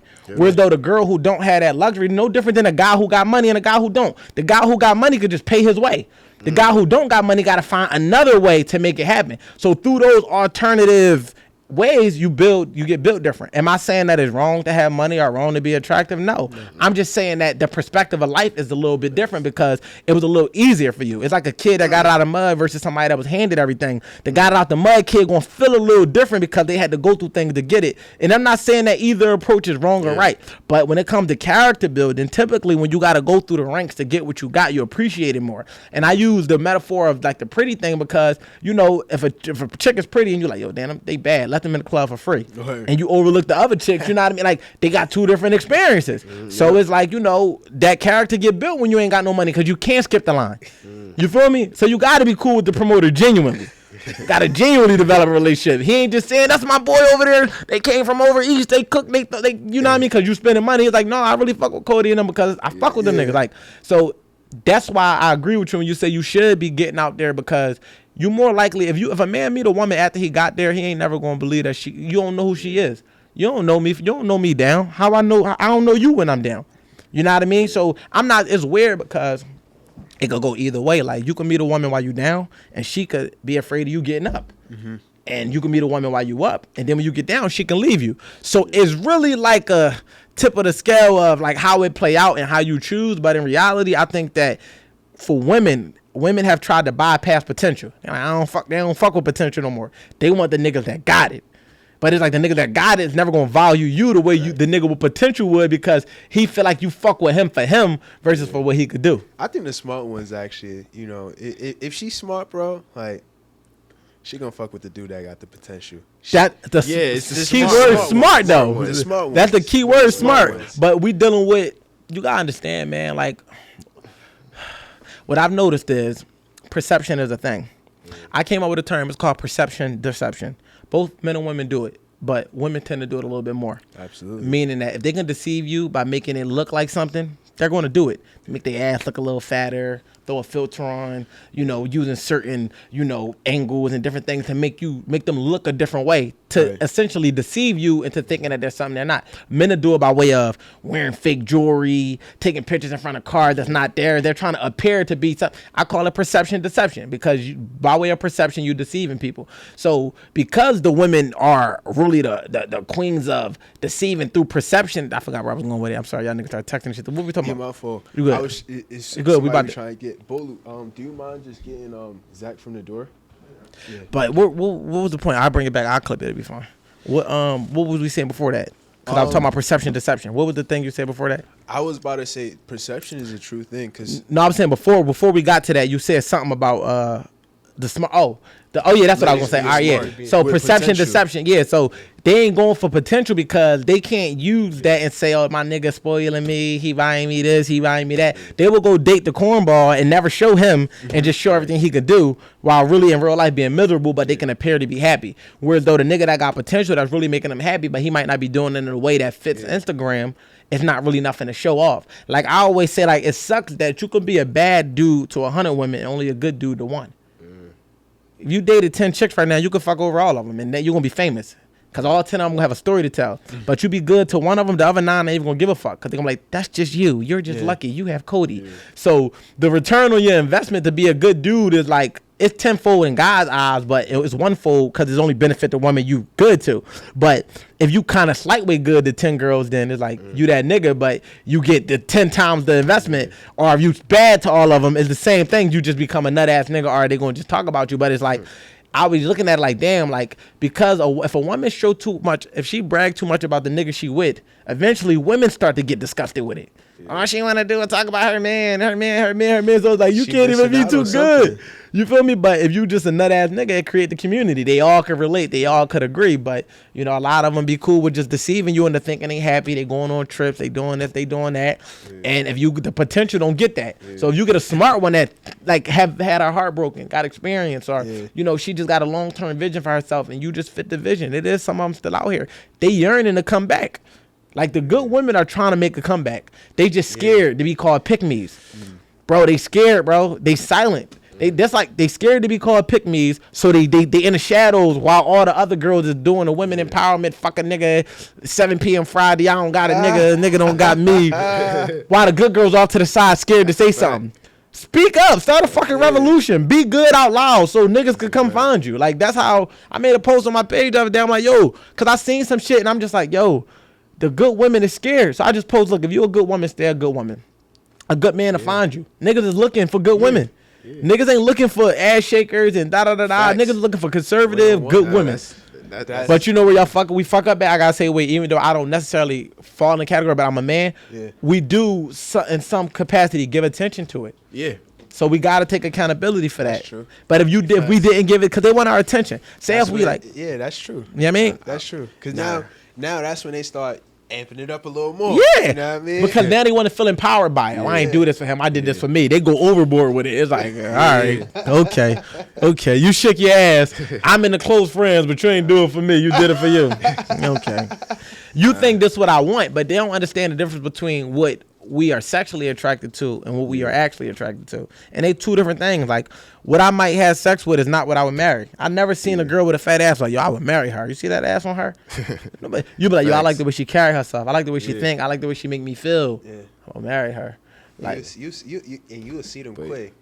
Yeah. I feel them at Invest Fest. I ain't gonna lie. That you would marry or the fat asses? Nah, the one I'm like, yo, I would definitely take her a little serious. You know what I mean? Like, you know what's crazy? Because when me and Hill was talking about that Invest Fest, was like, that shit was I ain't even noticed no women there, bro. It's like I was so locked in on connecting and networking. Shit. And I don't know, I think my gauges is just turned off. Like I'm not even like focused on that or whatever the situation may be. But it's like, I'm like, yo, it's crazy because if you in the club, I think your perspective is a little different. When I was in there, I wasn't even viewing, I was just looking at it like, you know, then who can I connect with? Yeah. So for y'all to see that, I mean, that's because y'all single, y'all 24, 25, you looking for your wife. It makes sense. Like, I'm in a different phase of my life. So for me, I was just looking at it like, damn, I wonder who I could hire out this motherfucker. Like, what you do for a living? I need an assistant. This nigga like, I need a wife. What you do? Nah, fact. I respect it though. But that's a good place to look. That's smart. That's Like, where you nigga, gotta go. nigga go to the club trying to find a girlfriend. That's the wrong place, man. Not saying that good girls don't go to the club, but it's like who you are in the club and who she is in the club is not who you are at Barnes and Noble. So I'd rather catch you the next day at the market at Barnes and Noble or something, or at InvestFest. Because now, when you see a chick in the club, it's more so like, what y'all about to do after this? When you see a chick at InvestFest, it's more so what you do for a living. Yeah. Yeah, your approach is different. Your expectation is different. Like, you expecting her to go fast at the club. Y'all off the liquor, you get her to the crib, you trying to fuck. Yeah. At InvestFest is more so like, where do you want to go somewhere for lunch? Like, you going to value that experience a little different. So where you shop is the product you get. Facts. I was gonna say too, bro. Like, I don't know if you look at the dating pool as like in this way too, because I was talking. Me and Cody was kind of talking about it, on a podcast that we did a couple weeks ago. Let me get one of them Cokes. I'm listening. Yeah. So I was saying, like, the way it works is like when we're like in our early 20s and things like that. A lot of the girls, they outside, like 100%. partying, they in clubs, they getting their sections for free. Nah, you can walk past, bro. Yeah, they getting the sections Just for slide free. straight through, yeah. All right, yeah. Yeah, so a lot of the girls, they in clubs, they in sections, they going girl trips. They experiencing. And the guys, you know, you just got to put your head down and work. Yep. And those the same girls, we all the same age and everything, but most of the time the guys don't really get established till like 25, 26. Yeah. So a lot of times is by then those girls, they done partying. Yeah. Now you over here, you don't got the experience, and those same girls want to settle down with you. And you ready to be outside. That's fair? I don't think that's fair. No, hell For no. you to go ahead and settle down with those same girls who they went No, outside. you took the accelerated class. You graduated before me. Facts. I didn't graduate yet. See you when I get there. Facts. No, but I think that to your point though, that goes back to what I was saying about the whole. That's the instant gratification. They can skip the line. Yeah. They can skip it. They can literally go turn 21 and there's a whole, they dating pool opened up tremendously. Whereas though at 21 you don't have the money to do what you want to do. Yeah. So it's like it ain't your time yet, young fella. Build yourself. This is why it's common for older men to kind of date a little younger. I don't believe in dating a lot younger, but if it's like a 3-4 year, like if you're 25, you're shorty 22, 21, that's expected because you're farther along than her. You are the old head to her. Right. Whereas though by the time you're 25 with the chick next to you, she done got ran through by all the 33, 34-year-olds. You kind of like, nah, I'm cool. You ain't finna go around the block and then come try. No, hell no, we ain't. But you know, it just depends. We do kind of age differently. They kind of go through that shit faster because they don't gotta wait in line. They don't know, like they could literally just wake up one day and walk down to the beach and get on a yacht just because of how they look. Exactly. Nigga, you don't have that option. Yo, you know what's so crazy? Like a dude could come out. No, let's say we going outside. Let's say we going to a club or whatever, right? A girl could come outside, nothing in her bag, just lip gloss, iPhone, charger, whatever. But now, if a guy come outside, he don't got no money in his pocket, everybody's frying him. The guys is frying him, and the girls is frying him. The people that work at the spot is frying him. Yeah. It's like, yo, like... That's just one of the double standards that favor them, though. Yeah. Like, I talk about that in the book. Like, you know, we can't pick and choose. Like, men, we got double standards that favor us. That's one of the double standards. We supposed to take care of them. They supposed to be able to do that. And as a man, I wouldn't feel right coming outside with no bread. You feel what I'm saying? Like, and you shouldn't. Like, you shouldn't feel right, you know what I mean? Unless your face card just violent everywhere you go. You just the president and you just get free everything. But other than that, but that's the double standard. So it's like, you know, they just know how to make us feel nutty for our double standards. Yeah. Like, you know, we got the ability to, if we wanted to lock in with multiple women without tapping into our feelings, you know, we could do that. You know, they don't have that ability to, in no manner in which we do. So they try to make us feel nutty about it. But that's why I always say, like, y'all cool. If I live off you, I'm a nut ass, broke ass nigga. If you live off me, that's expected. Mm-hmm. Y'all love that double standard. If you hit me, I'm a bitch ass nigga. If I hit you, I'm a bitch ass nigga.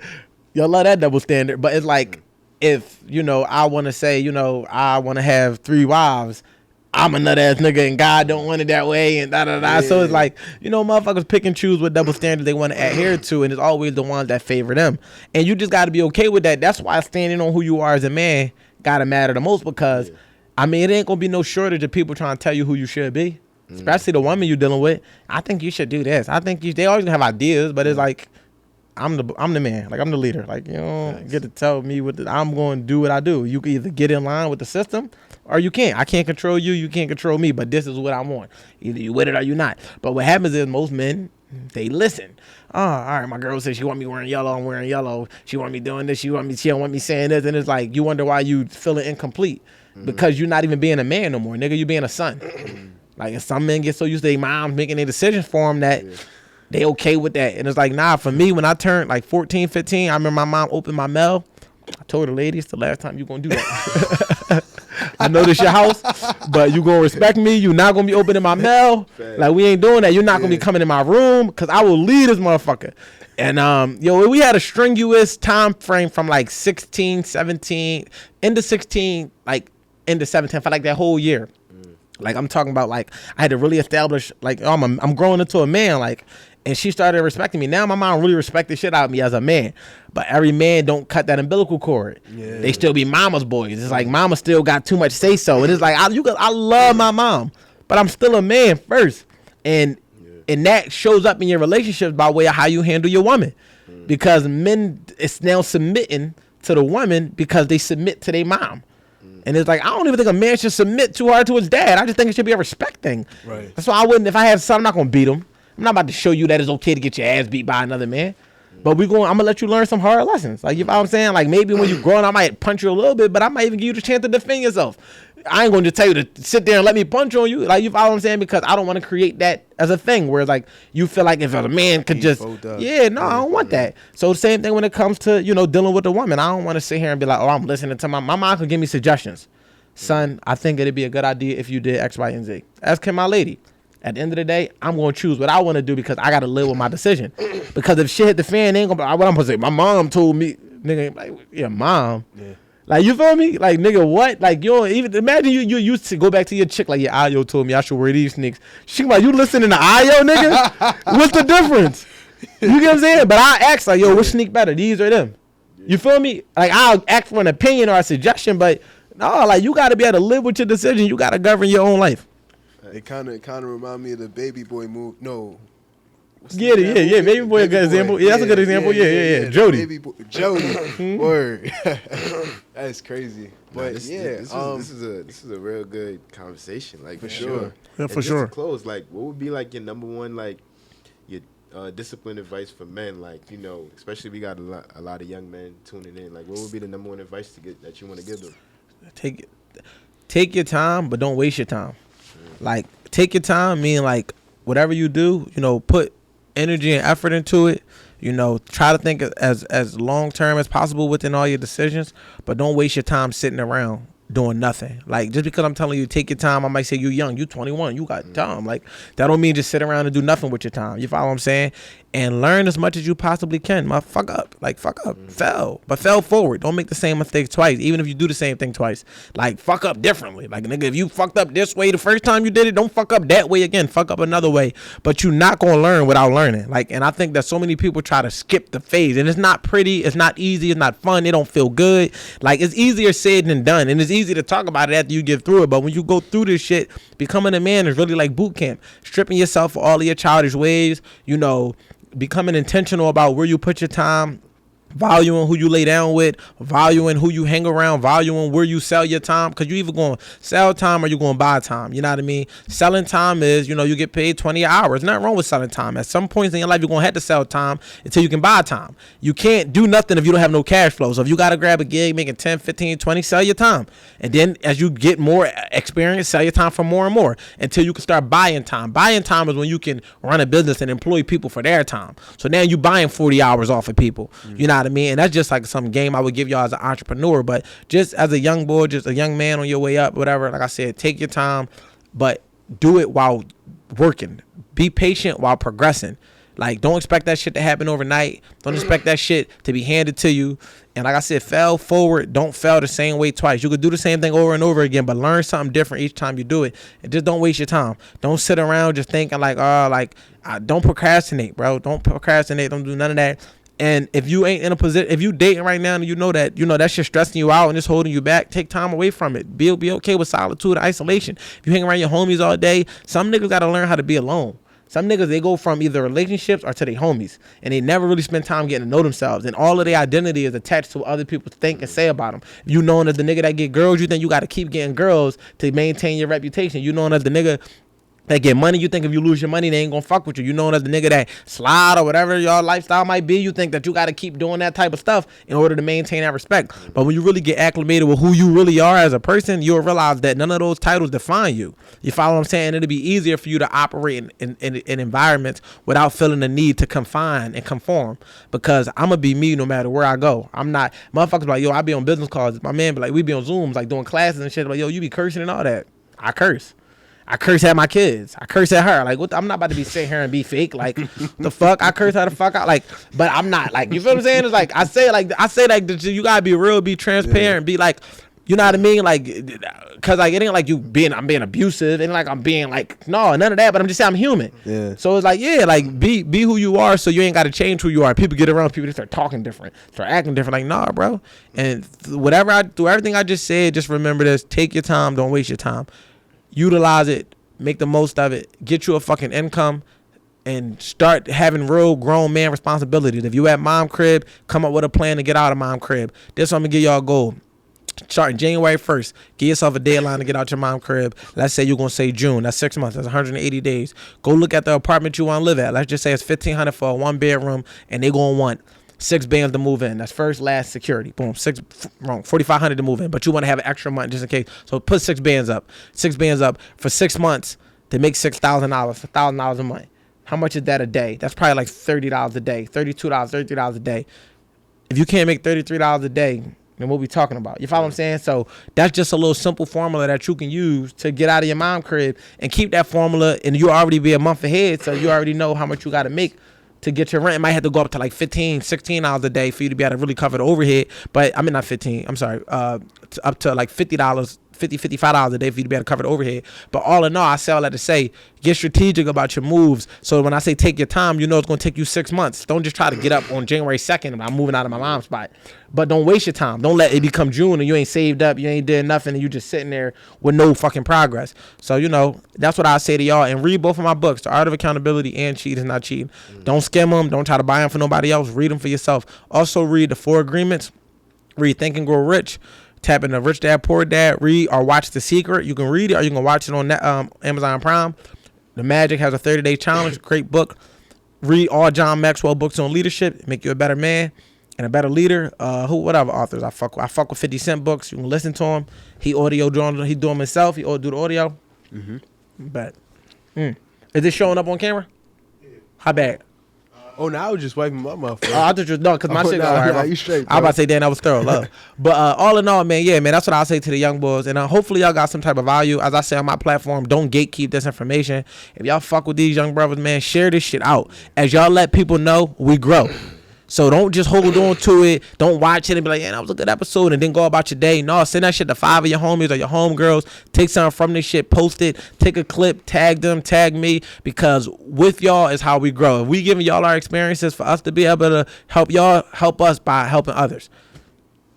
The Wolf has spoken. That was good. It's a Not great gonna lie. conversation. How can the people find you, bro? Follow me on Instagram at WolfWSC. Get my podcast on all platforms, The Wolf Has Spoken Podcast, on the Wolf Network on YouTube, wolfnetwork.wsc on the gram, and just The Wolf Has Spoken Podcast on podcast app, Spotify, all that cool shit. And yeah, man, stay tapped in. Go grab my books off Amazon, or if you want to patronize with a black brother, just DM me and I get that right to you. Yeah, I make more money when you buy it off me. I'm not gonna lie. Fuck it. Like, you buy it off Amazon, that's cool, but I make majority of the money when you buy it. Yo, books is a good return. Y'all need to write a book. I pay about $5 per unit. I'm selling them for $30, so y'all can pretty much do the numbers. Yeah, $25 profit. Yeah. Well, cost of fulfillment is like $8 because shipping. So like $8, so $22 profit. Yeah. So like, I be making little goals. Like, I just want to sell, like, if I can sell 10 books a day or whatever, fuck that. If I can sell 4 books a day, 5 books, that's a bean. That's $100. Yeah. If I can get that going for the whole month, that's extra $36K to my income, and I got 2 different books. So that's how I compound my income. I'm like, all right, if I can sell 5 of each a day, You know, just I'll DM people, I'll text people, I'll do whatever. Keep that quota, keep that goal. By the end of the year, I could be making 60, 70,000 extra off just the books alone. And that's just off the sales I do. They ain't got nothing to do with my Amazon royalty check and all that. So, yeah. Write a book. Tell y'all.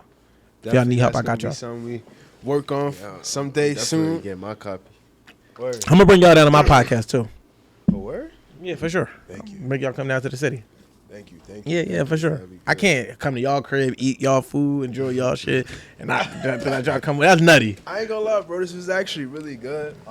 It wasn't like our typical thing, like where we talk about business. I feel like this was more like of a like regular conversation. You know what I mean? It wasn't scripted and nothing like that. That's thorough. And I really enjoyed it because I learned a lot, especially moving out my mom's house. That's what I'm trying to do. Yeah, You know what I mean? I'm gonna really break some shit down to you when we get off camera. I'm gonna give you some formulas. If it work, it work. If I mean some shit that might help. Yeah. Yeah, I mean, cause I know we probably had like 2. How many? Where we at, Tom? Probably 2. 2 Yeah. hours? Shit. Don't even feel like it. We drove. I ain't watching this shit. I ain't even gonna lie. Send me my clips. Send me my collab posts. And I'm fucking with y'all. I'm about it. No, but I'm like the person, even my own pod, bro. When I be having them shits be like 130, 140, I be like, fuck.